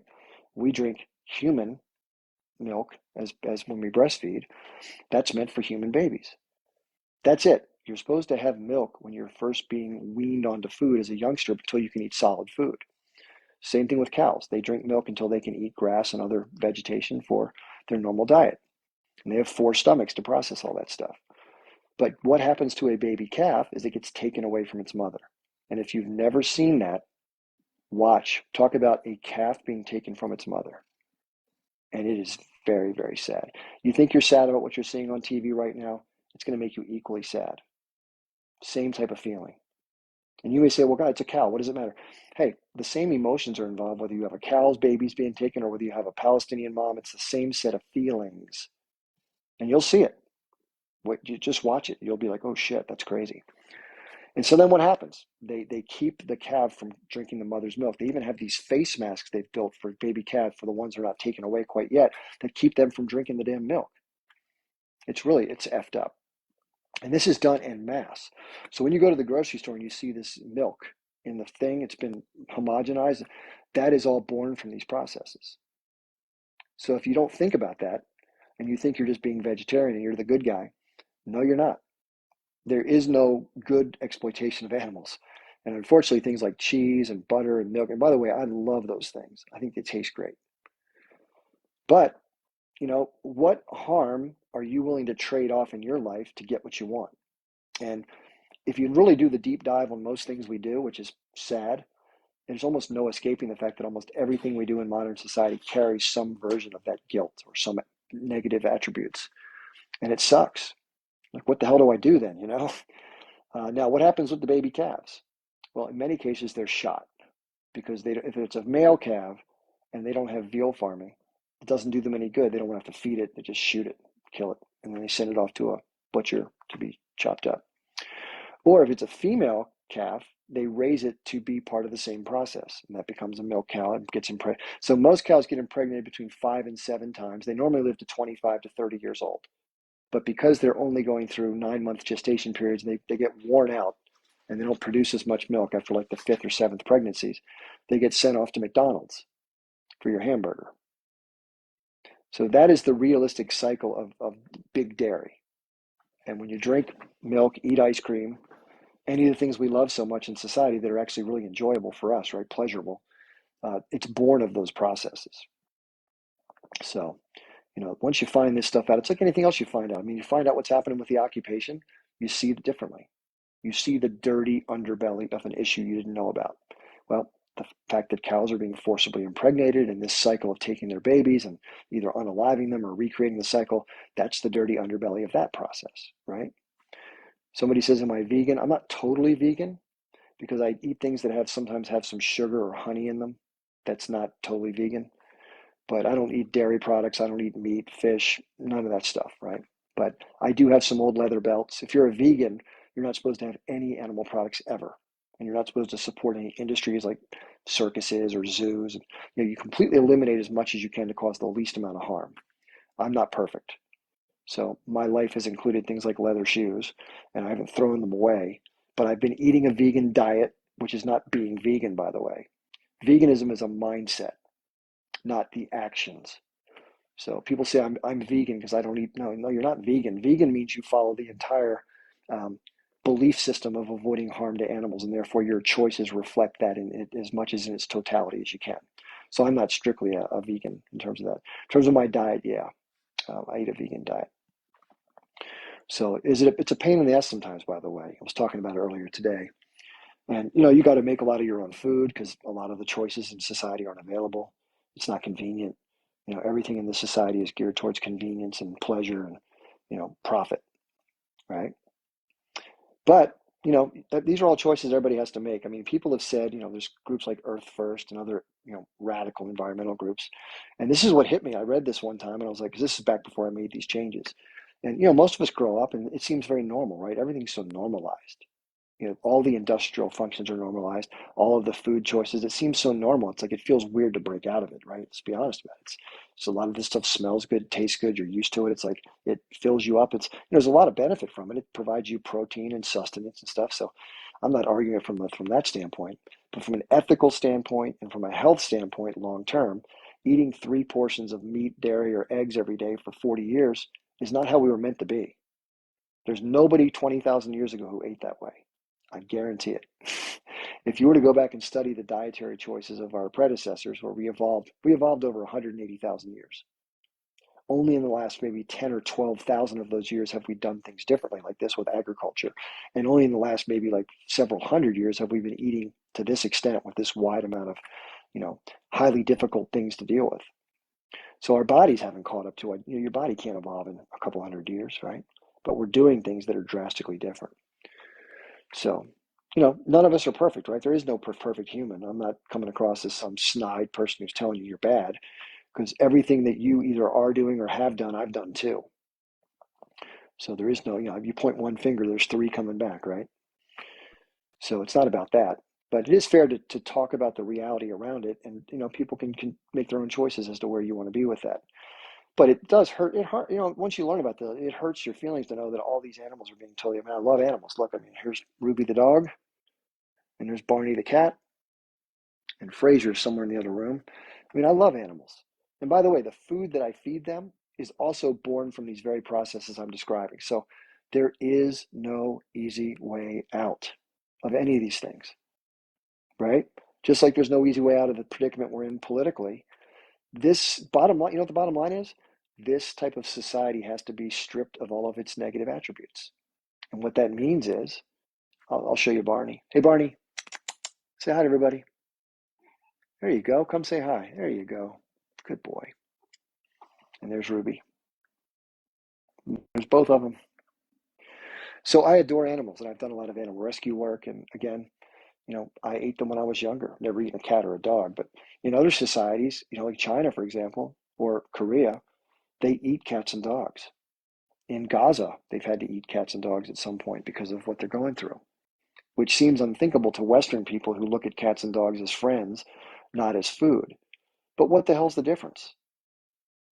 What the hell's the difference? I mean, think about it. They have muscles, they have tissue, they have bones. They're no different than a cow, a pig, a sheep, a duck. They're all just living beings from which we take something to consume for sustenance. So really, it's no different having a dog in a factory farm than it is having a cow, sheep, or pig, right? And I think pigs is the number one that if you get to know pigs, they're amazing. They are amazing. So if you spend time with pigs on a farm, you're going to be like, oh man, I can never eat anything pig again, because they're so interesting and they're smarter than dogs. They're friendly like dogs.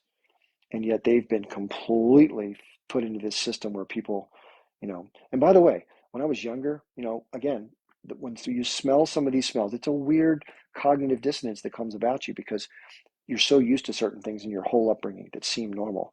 And then you learn all these ugly truths. And then sometimes you'll go out some places, let's say you're at a restaurant and you smell something cooking and it smells good to you, right? You're used to enjoying it's part of your previous life. And then you have this weird moment, you're like, damn, that's an animal that got chopped up. That's not something that smells good. So anyway, listen, you do you, right? But at some point we need to address some of these crazy things we're doing. And I don't know about you. I wouldn't personally do that. I wouldn't grab a pig and cut its throat, chop it up, and then eat it. I couldn't do it, right? So when you go to the store and you grab a piece of styrofoam or plastic wrapped and you take it home and you eat it, I mean, you're just buying what someone else did. They did that you don't want to do, and you're kind of just looking the other way. It's out of sight, out of mind, right? But that's not to make you feel guilty. That's just to tell you the truth. And most people here tonight are going to go home and eat something like they're used to, which makes sense because it's just what you're used to. And most people politically are going to go home tonight and do what they're used to doing, which is to get off work, make a dinner, hang out with their kids, watch some TV, maybe help them do homework, and do it again. So change is difficult, right? Let's face it. When I went through my transition, I took a week, which was, for me, it was tough. You have to go through all the changes of your palate. You're used to having a lot of high flavor foods, a lot of really intense, calorie dense stuff.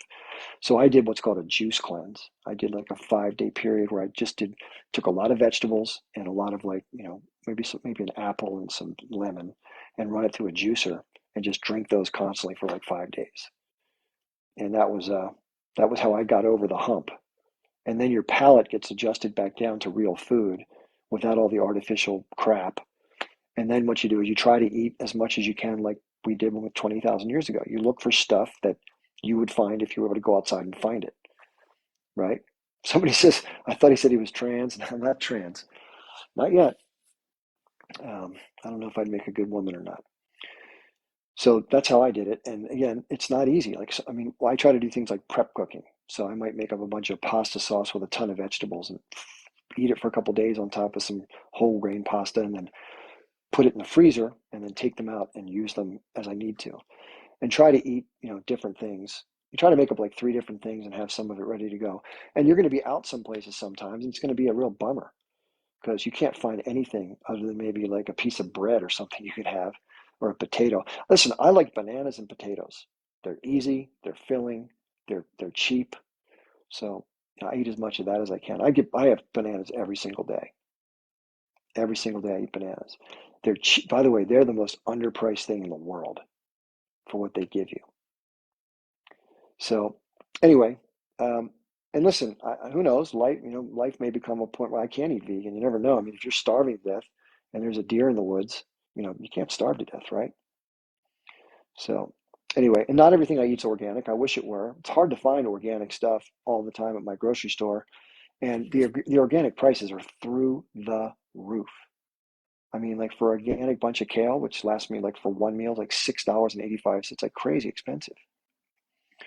So, but yeah, if you're trying to lose weight, I'm not a medical doctor, so most doctors don't know shit about nutrition, but look up caloric density, caloric density, caloric density. That's the least known thing. When I was going through my learning journey and I learned about this stuff, that was the biggest surprise for me. Why didn't anybody ever tell me this? And if you're going to lose weight, you have to find ways to fill yourself up with stuff that doesn't have as many calories in it. You don't want to restrict yourself from eating because then you go through these massive binge and situations like that. You just bounce back and forth because you don't want to be hungry. So what you want to do is fill up as much as you can on lower density foods like fruits, vegetables, grains, starches, and other stuff. You want to go easier on the nuts and seeds and the avocados, which have more fat in them. And then you want to avoid things like oil, salt, and sugars, processed foods. You do those things, I guarantee you $1 billion, you will lose weight.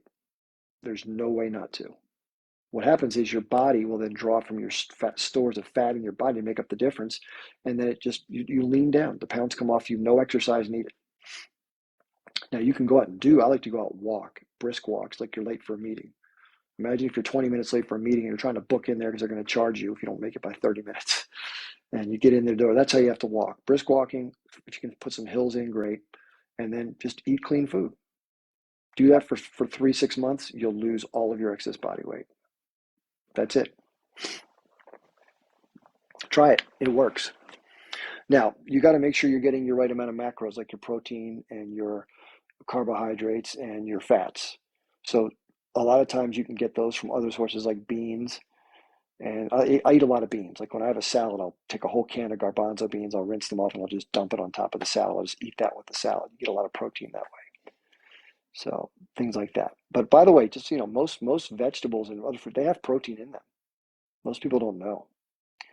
But there's plenty of websites you can go on and do the research and figure it out. There's a great site that I love. This guy, his name is Derek Simnett, Simnett. Derek Simnett. He has a coaching business, but he's a bodybuilder who's vegan, who lives up in British Columbia, and just a nice person.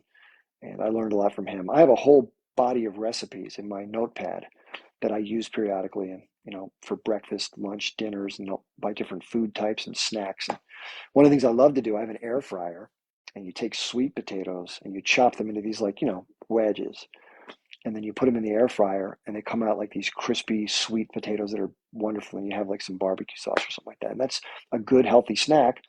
Very calorically on the density scale on the lower end, but very filling and no salt, no other bullshit. You can put vinegar on there too.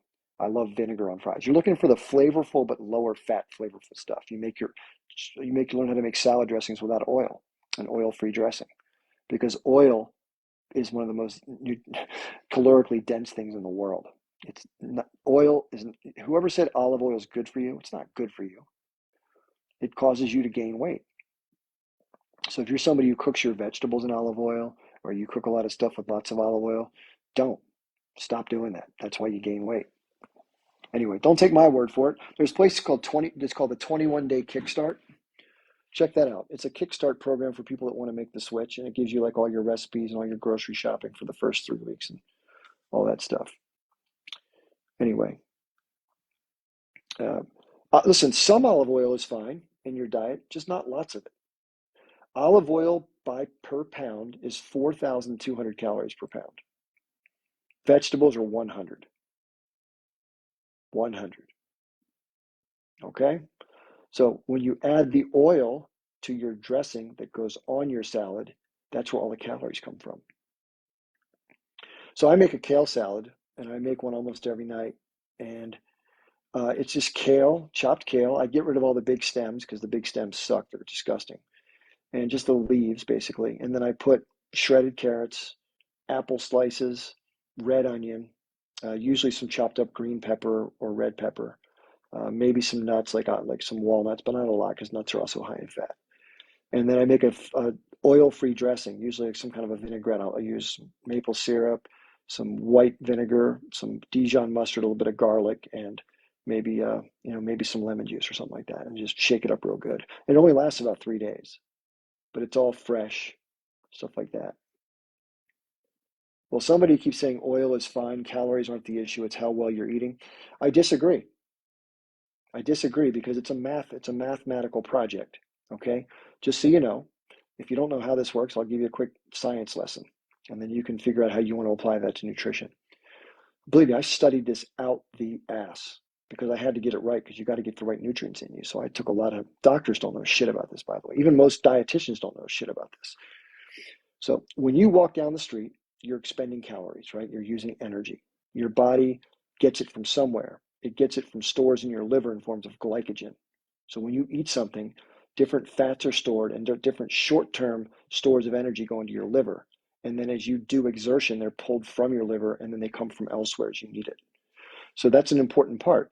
When you have excess body fat, you get excess storage of fats in your liver. It's not just the standard glycogen. And then you get what's called, it's the fat that gets inside, it's visceral fat. It gets inside your body cavities where it's not supposed to be. And you get these things in your muscle tissue and your intercavities in your body that causes you to get diabetes, because your insulin system gets all out of whack because of all these excess stores of fat. So intercellular myolipids is what they're called, if you want to know the scientific term. And how do I learn this? I started reading books by people that are very well versed in these things. So you can pick up good books by people who have gotten out of the mainstream of nutrition. But the bottom line is calories in, calories out. So if you consume 3,000 calories a day and you exert one, you're getting an excess of two, and it's stored somewhere. It's stored as fat. That's how your body stores energy. Now that's a good thing, because 25,000 years ago, if you found a pile of honey and you wolfed it down, your body needed to store that because you never knew when your next meal was coming from. Your body goes through a process called ketosis when you basically are fasting, and that's when your body starts to draw from your stores and creates these things called ketones. So believe it or not, that's how we used to live. If you lived 25,000 years ago, you didn't eat every day unless you were really lucky, and so you weren't fat. There weren't fat people 25,000 years ago. There weren't fat people 30 years ago or 40 years ago in America, not many. But because people moved around more and they ate better food, healthier food than they do now. You don't have to eat a vegetarian or vegan diet, by the way, to be healthy. I want to make that clear. You can have animal products and still have a healthy diet. But if your goal is to not gain weight and you're eating a normal diet of enough calories and you add in the oils that increase your caloric intake above a certain level, you're going to retain those calories. That's what the body's meant to do. It's a good thing. If your body didn't do that, we would die of starvation. Okay? But that's why if you're trying to listen, if you're somebody who already has your regulated body weight, you can consume more calories and it's not going to make a huge difference. But if you're somebody who's trying to lose weight, you have to get more calories that are more food that is less calorically dense. So it fills you up, but then you have a caloric deficit. So for example, let's say you're somebody who's 300 pounds and your ideal weight is 140 or 150 or whatever it may be. So you need to lose 150 pounds. Let's just say that. Okay.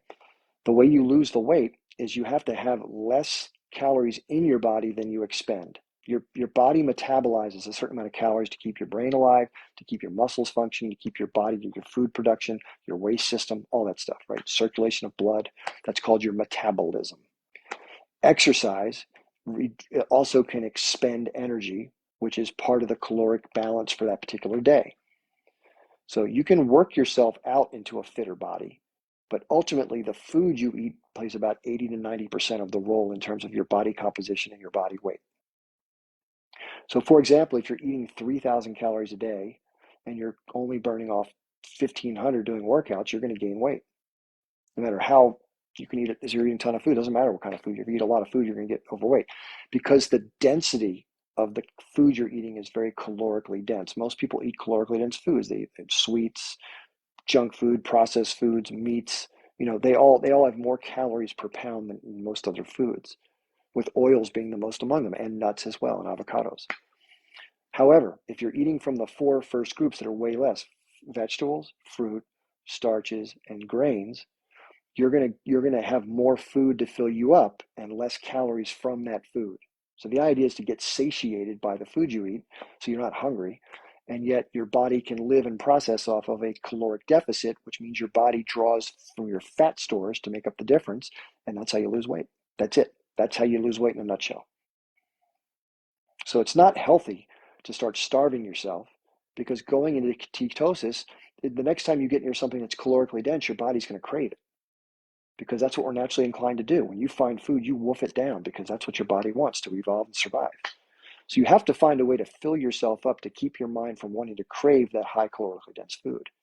And that's what getting on a clean diet of clean, healthy, natural foods that have lower caloric density. That's the trick. You can work meat into that if you want to. You just have to do the numbers and work it out. Meat is about 12 to 1,400 calories per pound. Look at a chart. Go type in caloric density chart. You'll find it. You'll find it on the internet. I just chose to go in the first four categories, which has the least calories per pound, and made it easier for me to lose weight. The more you're near your ideal weight, the more you can eat on the higher scale, a little bit here and there, or more if you want to, and it doesn't affect you as much. The further you get from your ideal weight, the more you want to avoid the higher density stuff because it doesn't help to the caloric deficit. That's it. That's nutrition in a nutshell right there. If it comes off of a plant, eat it. If it comes made inside of a plant, don't. Carnivore diet is garbage. You can lose weight on it, by the way, because you're avoiding processed foods. But most of the meats you get commercially available are not grass-fed beef. It's factory-farmed corn-fed beef, which is very fatty, and it doesn't work as well. And it also adds a lot of lipids to your bloodstream, which can contribute in some people, not everybody, to the accumulation of plaque in your arteries and can cause you to have atherosclerosis and heart attack or stroke. So you could do that for a while and you can lose weight on it because you're not eating basically calorically dense foods above the 12 to 1400 calories per pound range. So I've seen people lose weight on they swear by it, but wait until you're 50 and see how you're doing. You're going to be in Dave Letterman, multiple bypass territory. Potatoes are great. The butter and sour cream on the potatoes, not so great. You can put salt a little bit, or you can go with a non-salt substitute. Or what I do is I'm making this tonight for dinner. It's funny. I'm having a large baked potato, and I'm taking mushrooms and onions, and I'm sautéing them in a pan with a little bit of vinegar. And then I'm taking that and putting it on top of the potato and mashing it up and eating it, and along with a can of garbanzo beans. And I season the garbanzo beans with garlic powder, onion powder, garlic powder, salt and pepper, and a little bit of lemon juice. That's a healthy, clean meal, lots of protein, lots of carbs, very little sugars, fills you up, and you're going to be amazed at how good you feel after. You feel clean, you don't feel tired, you feel like you could go run a marathon afterwards. It's good for you. Onions are great for you, mushrooms are great for you, all good stuff. So I disagree that the vegetarian diet is great for you because you don't need cheeses and you don't need milk. Milk is actually not meant for our bodies. There's a protein in milk called casein, which is very, very unhealthy for our bodies. Guess what cow's milk was intended for? And guess what goat's milk was intended for? Baby cows and baby goats. We're the only species on the planet that drinks the milk from another species after gestation when we're younger and we wean off of the mother's milk. The only one. Only one. Think about it. Did we evolve to drink the milk of a cow? Just think about it. It's common sense, right? Humans, when they're born, their mother lactates for a period of time. They breastfeed. Same thing calves do from mother cows. Same thing kittens do with mothers. But eventually they move to solid food and the mother stops producing milk, right? Listen, there are certain elements of certain animal foods that aren't quote unquote harmful, but they're not ideal because they're not natural. There was no yogurt 20,000 years ago. Anything that is processed and distilled down, like oils and yogurt and other derivations of dairy products, did not exist 25,000 years ago. Think about how we evolved. So 25,000 years ago, if what you could eat then, you can eat now, that you're going to be doing just fine. And back then, you didn't eat all the time. You fasted in between. So things like intermittent fasting and eating clean, healthy food that's directly from nature is what you want to eat as much as possible. Listen, we're all human. You're going to have a cookie at the holiday party, right? And that's maybe not even vegan. Who gives a shit? I always hear these militant vegans that get mad at people who still have a leather belt or who eat a holiday cookie that isn't. Like, listen, if the whole world did what this person's doing, 99% of your vegan goals would be met. Chill the fuck out, right? How do I know what happened 25 years ago? I'm talking about 25,000 years ago. I know there wasn't agriculture. I know there wasn't organized societies based on farming. We were gatherers primarily. And then once in a while we hunted where we were able to be successfully hunt. So most of the calories that most older civilizations ate were things that were gathered. And there are cultural anthropologists that all they do is go back and study ancient civilizations and ancient human clans. And that's what the evidence indicates as far as their tooth and bone structure. Is what it is. And it makes sense, right? Think about it this way. Let's say you're living 25,000 years ago in the savannah in Africa, right? You have a lot of animals that are eating humans. Let's face it. We're predator-prey relationships were going strong. They still are. But the humans that survived were able to avoid being, before you had to live long enough to reproduce, right? So maybe between the ages of 12 and 16, you reproduced because that's when puberty happens, right? That's when we're functionally capable of reproducing, even though it's, there's age of consent in terms of social structure, but that's biology, right? So you had to survive long enough to do that. That's how we're here. That's why we're still here. So basically, you know, that's what you did. You went out and gathered what you could find. Look what animals do right now. What do squirrels do? They go out and find nuts, right? They gather nuts. That's what we did. We gathered shit we could find. It's a lot easier to pick something off a tree or pick it up off the ground or dig it out than it is to go chase something that's moving, right? 9 times out of 10, I'd rather just go grab something that's not moving and eat it. And we ate a lot of stuff, probably a lot more grasses and different plants that wouldn't seem that palatable now, but you'd be amazed what you can do if you're hungry. You'd be shocked, as is indicated by the kids in Gaza eating grass. I mean, I saw the saddest video of this kid eating some brown grass that was just so sad to watch. But when you're hungry, you're hungry. You got to put something in your body. Anyway, so this is how humans survived, and it was not pretty. It was not easy. A lot of people died before the age of 5. And, but if you survive past 5, you could make it to 25, 35, 40 back then. But just start reading cultural anthropology. You'll find out this stuff is what's going on. You'll learn it. And there's a lot of argument about food, and everybody thinks their version is right. I'm not saying mine's totally right. There's different ways to put calories in your body and make your body function well. But I'm just telling you what the caloric density is on the chart, and you can decide for you. If you're someone who doesn't want to lose weight and you're willing to maintain a certain body weight as your static body weight, then eat what you want. Eat what you want. But I will tell you this, processed foods and fattier foods tend to have adverse health effects long term. And I know that a lot of meat, a lot of red meat, does not do well in our longer intestine systems. If you look at a tiger or a lion, their intestine systems are like 1/5 the size of ours. So it moves very quickly through. It doesn't sit and rot or putrefy. Red meat and other meat tends to rot inside your intestines before you expel it for what it is. So I think we are able to consume meat. I think we're able to survive as an omnivore. I think we're mostly an herbivore with the capability of using animal foods to get through life between our herbivore activity. That's what I think humans are. I've heard of blood type stuff. Yeah, I mean, maybe there is something to it, some sort of bio-individuality as far as food types go. I've heard people not supposed to mix certain foods. Listen, the bottom line is it comes down to calories. It comes down to calories and nutrients, right? You've got to get certain nutrients in your body, like zinc, and you can look up this stuff, what your body needs. It's very simple. And you have certain minimum requirements. That's all truthful, because you have to replenish your stores of different things in your body. Body's like a machine. You need certain things to go in for it to work. But you don't have to have, 5 servings of meat per day. Think about that. How would you ever possibly, over the course of 180,000 years ago to just 15 or 20,000 years ago, how many people had 55 or 6 servings of meat per day, or red meat every day of the week, every month for years? No way. It's not practical, right? How could you possibly find enough bison to take down, and how do you preserve it? How do you refrigerate? No, it just didn't happen, right? Common sense.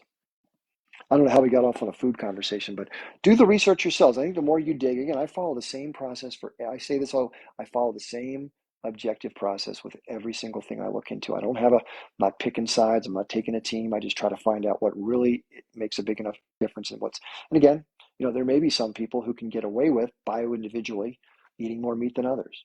There may be some people that don't have their blood pressure and their arteries clogged up by certain foods if their body responds that way. There's always some bio-individuality among people, right? There's no everything for everybody. But listen, a lot of animal foods are very calorically dense and nutrient dense. That's not the argument. So you can eat eggs from chickens or other eggs, and they can give you a lot of fuel for what you need to do. But what I'm talking about is most eggs, if you have a couple of chickens in a backyard coop and they're laying eggs periodically and they're living a decent, dignified life, have at the eggs. But 99.99% of eggs consumed in modern industrial societies come from these very, very densely populated sheds full of hens that are crammed together they don't even look like hens anymore. They lose all their feathers, they're miserable, and they quote unquote give eggs that we go to the store and buy for what was $1.25 a dozen, which is probably now about $4, $5, $6. But that is the industry. They make money by creating the most horrific conditions that maximize profitability and don't consider the welfare at all of the animals.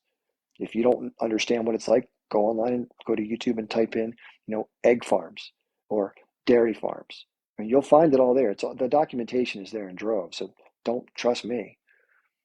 So anyway, well, listen, you do you. If you want to buy factory farmed eggs and factory farmed beef and factory farmed, dairy and whatever, do it. I understand it costs a lot to eat differently, and it's a pain in the ass to do the work to eat an alternative diet that you have to spend 10 hours a week preparing food because, it's not available down the street, right? So I get that, and I can't always do it perfectly. I try my best. Sometimes I just literally I have like 6 bananas some days. I used to drive for Uber, and I would take a whole thing of bananas out, and that's all. I would just eat bananas the whole day. Now people say, well, don't you get sick of it? Yeah, I get sick of it. And guess what? I'm a fucking adult. My personal indulgence is not the number one criteria for what I choose to eat, even though I'd like to indulge and feel better and enjoy it more. But if you're going to be an adult and treat your body right and take care of yourself and live like a smart person, you can't only go for what you enjoy all the time. That's like a little kid, oh, mommy, I want the candy bar. No, fuck a candy bar, right? And by the way, a lot of people, again, this is not to be disparaging. Let me say this on the flip side. Food is the number one addiction in humanity, the number one addiction by far. Nothing comes close. So you may say, well, I just enjoy eating. I'm not addicted. I like what I like. So therefore I'm not worried. No, you're not. You're addicted to the flavor, texture, and emotional bond you get when you choose to eat food and the dopamine you get when you look forward to it. Trust me, it's a behavioral cycle. And there's only one way to break it, and that's to choose to break it. It's not easy because it's encouraged in the society. No one really puts a taboo on eating. It's celebratory. It's part of life. It's part of family, friends, business. It's everywhere, right? It's integrated into every aspect of human society. It's not a bad thing, right? I mean, there's all sorts of delicious foods you can eat in moderation. But the problem is people get used to a certain palette of food and they stay with foods in that category that are too calorically dense for their health, and they gain a shitload of weight. That's what happens in America. It's undeniable. Look at the average. Look at a photograph of humans in America in 1971, and look at one in 2021. That's 50 years, and most Americans are on average overweight or obese or both. There was hardly anybody in society that was overweight or obese in 1971. So what changed? More screens, more sedentary living, less life outdoors. Kids don't go out and play as much. More sitting at the computer, and more food, more calorically dense, larger portions of food, lots of sugar, lots of oil, lots of fats, and therefore people get fat. It's a math equation. Now, does that make you a bad person if you get subjected, if you get yourself caught? No. But it is your responsibility ultimately to try to figure out how to manage all those things. Just like we all have to kind of figure out our life, you kind of got to find work, or you got to figure out your relationships, or your whatever. You got to kind of figure it out, right? Well, no one's going to come to your door one night, knock on your door and say, hey, I got the answer for you. I'm going to change your life. No, you got to either do something about it. Just like the problem we find ourselves in collectively with what's going on with the government. It's the same thing, right? It's our responsibility to figure out what the fuck we're going to do, or we're going to let it go and hope for the best. If you eat yourself into a large body over time, usually, not always, usually the health outcomes are not as good as those who don't do that. That's just truth. People try to say it's not unhealthy to be over. No, it is unhealthy to be overweight because all the statistical data refutes the claim that it's not. You may be lucky in that you make it into part of the distribution curve that doesn't affect you. I say good for you. If you can get away with eating, if you look like Lizzo until you're 70 or 80 and you get away with it, good for you. I'm happy for you. But that's not the norm. Just like if you smoke or stuff like that, a lot of people fall prey to the problems, right? So, it's not to disparage people who are overweight. It's not to fat shame people. It's not about that. It's just saying at some point, if you want to get that issue under control in your life, if you care about your future and your body and your health, there are ways to do it, and you should, I think, because you should care about your body because you only get one. That was funny. I saw somebody, this is a great thing, by the way, and I'll close on this probably. So a guy went up to a guy and says, hey, I'm willing to give you $1 million right now. There's only one rule. And the guy says, what? He says, you have to kill yourself tomorrow morning. And the guy says, no way. And so the point was, your life is worth way more to you than $1 million, right? You wouldn't take $1 million and then the next morning be gone. So what's your life worth, right? So that's what it comes down to. And listen, we're all going to die from something, right? I mean, I'm way fucked up with what I got going on with my Gulf War stuff. I may not be around in 6 weeks. I don't know what's going to happen. But I'm doing what I can. And I'm not perfect, but I try to put like 95% of the good stuff in, and then once in a while you have, a piece of chocolate or whatever the hell you like to do.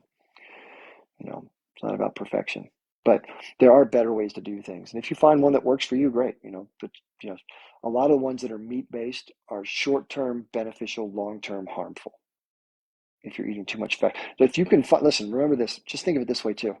If you were to catch an animal out in nature versus have a factory farmed piece of corn-fed beef, they don't move as much. It's not their natural diet. It makes them really fatty.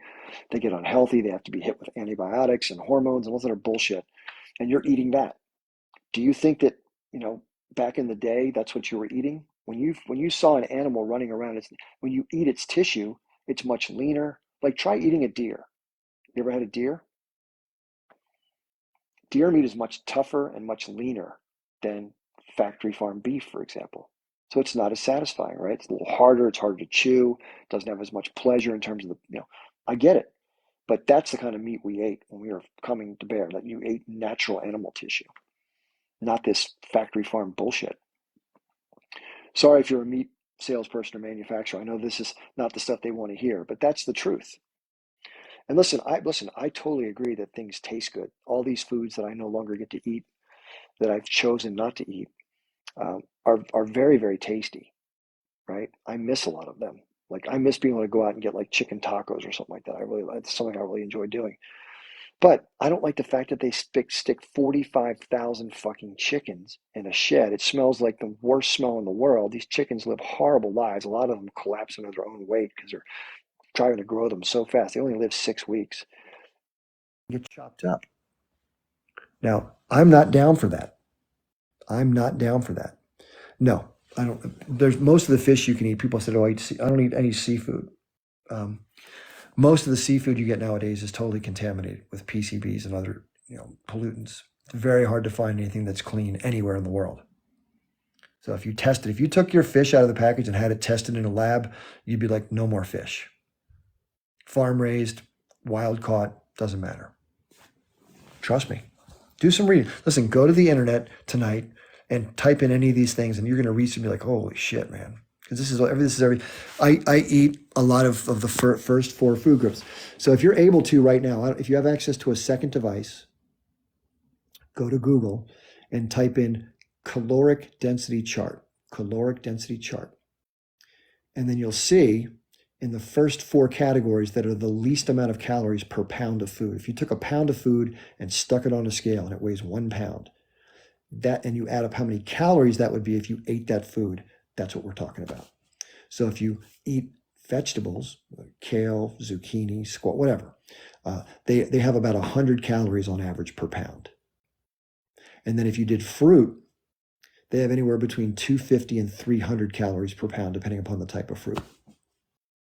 And then when you eat pasta and potatoes and some of these starchy type things, you're talking about between 600 and 700 calories per pound. And some of the nuts and grains some of the grains range between 400 and 600. So if you're eating from those 4 food groups, and there's also beans like legumes, like the chickpeas and black beans, and they're like 550. So you're trying to eat at an average of about 650, 700 calories per pound. That's how you can lose weight. So most of the meals you're having during the day, most likely, are triple that or double that. You're eating 1,500 to 2,000 calories per pound of food. You're not eating more food than me. We're eating about the same amount of stuff that fills you up. In fact, I'm probably eating more food than you are in terms of the quantity that goes through my mouth and down my gut. But the calories that are with that food are much less per amount of food. That way, I maintain a body weight and you may gain weight if you're eating more calories per unit of food you're eating. So just look at caloric density. You're going to be shocked. Processed foods, like packaged foods at the store, they average about 2,400 calories per pound. So when you get like the snack foods or whatever, or the prepackaged this or that, it's garbage. And it's got chemicals and preservatives and all this shelf stabilization stuff, so they can leave it on a distribution warehouse and sell it to you at the store. All that stuff in the middle aisles, don't go down those middle aisles, man. Stay on the outside. Don't go down the middle aisles. That's where all the bad stuff is. Anyway, I'd love to do this as a coaching business because I think I know enough about it to help people who are trying to overcome their weight problems. But there's a huge psychological component to this that can't be ignored. Like I said, most people are food addicts. Most people are food addicts. They don't even know it. So the first thing you have to do, and this is the hard part, you have to accept that you're powerless over it. It's just like a 12-step thing. You got to say, you know what? I struggle with this. No matter how hard I've tried in the past, I have no power over my ability long-term to curb my desires and not deal with my urges. And, I just don't have what it takes to do it. My willpower isn't enough to get it done. How can I otherwise work it out, right? And then the start of being better starts because you've acknowledged the fact that you are basically fucked. And then you figure out ways with people helping you how to reorient those feelings in a way that breaks a cycle of behavior that's psychological. Any addiction is that way, every single one. And most people never get to the point where they acknowledge the problem or face it out of fear or trepidation or I'll never do it or lack of confidence or whatever. It takes a lot to step up to the plate and go, you know what? This is wrong. I got to deal with this shit. And I've put it off, and there's no right time to do it. Like, when's the right time to quit smoking? There never is one. Never a right time. You're never going to feel ready. You just got to pick it and do it, man. That's it. And that goes for everything in life, right? But especially, and listen, food is such an important thing. The other thing to know is this is crazy. So, do you know why we age? What ages us faster or slower? You can I put skin cream on my face and I use moisturizer and stuff after I get out of the shower. That can help. But what causes us to age? Like the whole process of us aging all over. And you know what it is? It's like, imagine an engine of a car. So your car has an odometer, right? And your car, as it moves, you're using the engine of your car to combust, and you're propelling your car forward with the energy you're running through it. Your car starts to degrade over time, right? And you reach a certain amount of mileage and the car basically becomes, you have to repair the shit out of it. And you're like, it's too much work, next car, right? We've all been through that, I think. Well, your body's no different. Your body's a machine. And the amount of stuff you put through it and how frequently you do it is you rolling the car. So guess why fasting is good for you? Someone just said it here. Because you're slowing, it's like leaving your car parked for a few days and not using it. David Schwartz says, Chip, you're really cute. I don't know if to say thanks or no thanks, David, to that one. So anyway, so this is the interesting part. So that's what causes your body to degrade, is the metabolic process. The more you trigger your metabolism, the more you're going to age faster. And the more you can go on lighter food, the longer you're going to live. So that's why fasting is a good thing to integrate into one's life as much as you can. I only do it once in a while, like once a week, I'll fast for 12 hours. So, and listen, everybody has different opinions about this stuff. There's a lot of conjecture around nutrition and aging and health and stuff like that. So, I have my take. I'm trying to base my take on the things I've learned. There's probably more I could learn that someone else could say, hey, what about this? And I might say, okay, that makes sense. And there is some bio-individuality when it comes to this, right? So there's no one size fits all. But I guarantee if you gave me 1,000 people, all of whom had excess body fat, and they went through the program that I'm talking about, they would be healthier, happier, and they'd weigh a lot less in 6 months. Now, other things play a difference in our lives, right? Your stress, your exercise, your emotions, they're big factors too, right? It's not, again, we're a whole bunch of things going on at once, but this is a biggie, not smoking, not excessively drinking, not excessively stressing out so bad. And then, of course, eating well and drinking plenty of fluids, by the way. And if you're not used to drinking water and you can only drink Diet Coke or juice or whatever, get over it. Grab a twist of lemon, drink some fucking water. Get used to it. Listen, it's the biggest favor you'll ever do yourself is by drinking fluids that are clean and don't have any sugar or artificial flavors or any of that shit in it. If you want to put some lemon in there, great. Don't buy these things from the store that's flavored water. It's processed garbage. Yeah, sleep is important too. Most of your brain capacity and your ability to regenerate your muscles and tissue and repair your body is from sleep. And I think most of us probably don't sleep as much as we should. I know I don't. But It feels really good if you can get into a good rhythm of getting your schedule set so you stop looking at devices around 3 hours before you go to bed. And listen, somebody says seltzer water counts as water. I'll say this one more time. If it comes out of a plant that does processing, don't consume it. If it comes from a plant in nature, consume it. So if we didn't fuck up the streams so badly with all of our industrial pollution, you ideally would drink water out of a stream. It's running, it's clean. You would find things to forage for. You would sleep well. And you would not be stressed out because you're not working some corporate job. You're just going through each day, right? You're trying not to get eaten by other people. But we lived got pretty damn good lives. If you survived past the age of 5, we lived really good lives. I mean, you had enjoyment, pleasure, you had pain and suffering. But during the spring season, imagine how a miracle it is for birds and squirrels. You see how happy they are out doing their thing when spring comes around? They're just having at it, man. They're having the time of their lives. Time of their lives. And then they suffer through the winter, right? That sucks. And it's back and forth. It's all these cycles back and forth. But boy, do they have pleasure when the good weather comes. They're just loving every bit of life. They are plugged in and not thinking about the world's problems. They're totally present. You've seen dogs and cats. They're just happy in the moment, right?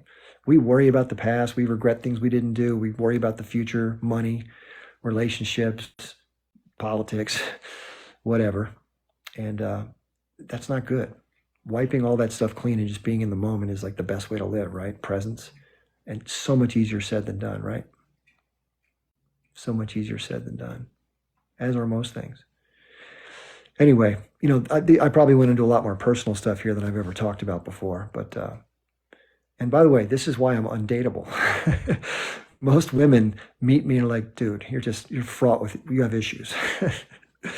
I'm like, okay, you're probably right about that. Yeah, reverse osmosis water is simply a process of using a semi-permeable membrane after the water's been filtered through like some sort of a carbon filter / cotton filter that forces the water across a membrane, and the water gets through and other things don't, and it creates relatively purified drinking water. The other way to do it is distillation, but distillation demineralizes the water in every way, shape, or form. So I use reverse osmosis. It's like the best of the best for the dollars you got to spend. So in fact, I had to replace my filter. So every 3 to 5 years, you have to replace that membrane because it's more expensive, like a $70 filter. But the pre-filters you replace like every year. And you'd be shocked if you look at your water that comes out of your pipes and like your tap water. It's not that the water's bad, but the pipes are bad. So the water that comes through has a little bit of that stuff every time. So if you filter it for 6 months and you pull the filter, it's brown. You're like, holy shit. So I took pictures of it before the show. Like, you're not going to believe how dirty our pipes are. And that varies by municipality, right? But in my country, what's the time? It's 7:16 p.m. So we're about to hit 3-hour mark here soon. So not going to go too much longer. Yeah, I have an under the sink system. So I have a little storage tank. It holds about 2 gallons of water. And it builds up overnight and stuff like that. So I keep a water dispenser on top of the fridge that holds 2 gallons. I just keep filling it up and just use the gravity to fill the water up, stuff like that. I like coffee. I wish I drank less of it. I drink about a half a cup of very strong coffee a day with some what's called oat milk, which I like a lot. I've tried different plant-based milks. Almond milk is good. Of course, it's not good to almond grow. If you know about almond trees, they use a shitload of water. And it's processed. Let's face it. These milks in the store are processed. I've just tried coffee black, and I just can't make myself do it. Can't do it. So, watermill is okay, like the one you buy. I'm not sure what that means. So, yeah, listen, that's a personal preference, soy milk or whatever. And listen, some people can drink coffee black. Some people make espresso, which is just a very concentrated, smaller, like shot of coffee, which is good because you kind of just sip it or down it, and then you're kind of pumps you up. I do take some supplements. I take a multivitamin, which is called Hippo 7. It's got vitamin B12 for vegans, and it's got all the other typical stuff. Most multivitamins you take go right through your urine. You don't absorb them. So, take it as a catch-all. And by the way, speaking of urine, the water treatment systems, you'd be surprised how many pharmaceuticals are in water treatment plants that go back into our water. It's really scary. Anyway, what was the question somebody asked? Oh, supplements, yeah. No, I was exposed to toxic mold for the better part of 3 years at my other house, which sucks. And I think some of it has gone over to my new place, which is just hard to, once you get it, it's hard to get it out of your property. So I take a bunch of supplements to get rid of that.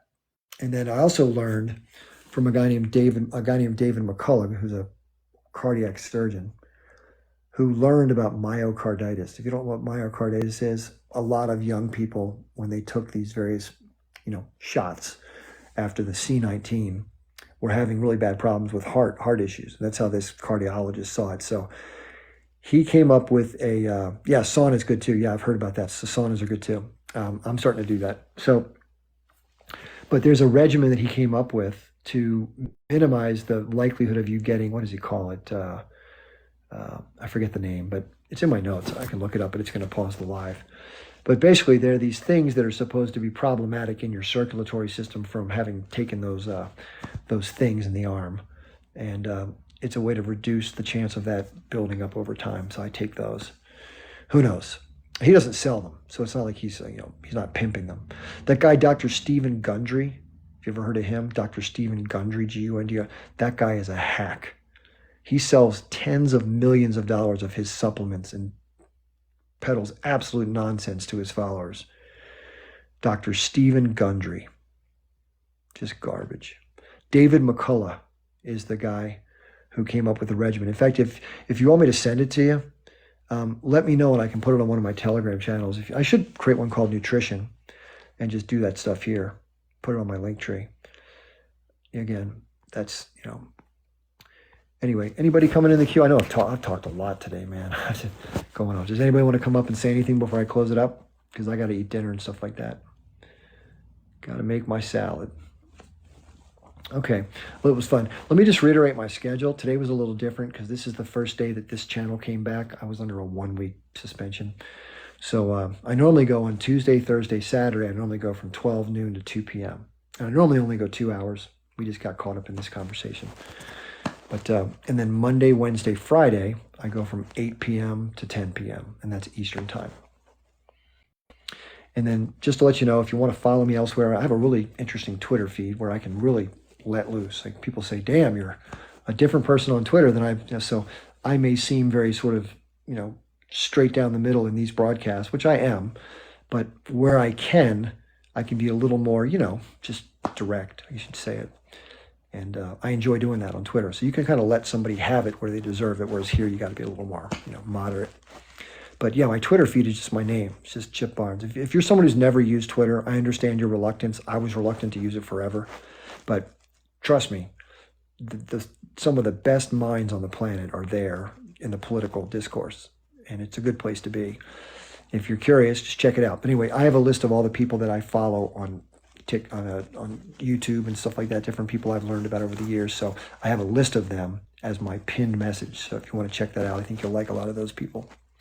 And then, of course, some of these groups, we talked earlier about the political problems and all these different roadblocks and voting is not working as well. What do we do? There's some groups there. One's called Action for Change, which is what it means. What are the actions we're going to have to do to actually get some change? Join that. There's a lot of really smart people on there talking about this stuff. So it's not just me, it's many, many more people get it, right? I'm just another person that's along the line of figuring it out. And you can be too. It's going to be all of us. And then there's a few ways if you want to help me out. I'm doing this full time. I'm not earning any income, but I've been asking people to help me out along the way. So if you like the things, I have so many more things to share. It's like, it's ridiculous how much stuff I can get in and talk to with you, which I hope to do. But I'm going to be driving for Uber or doing something if I can't pay my bills. So my bills are $2,600 a month. And as long as each and every one of you give me $2,600, no, I'm kidding. I would never ask you for that. But over time, my hope is to get a little bit from a wide audience, and then I can make it all work. So everything's going to be transparent on my website. My website is coming. It's chipbarnesonline.com. So that'll be coming up soon. I have some people helping me with that.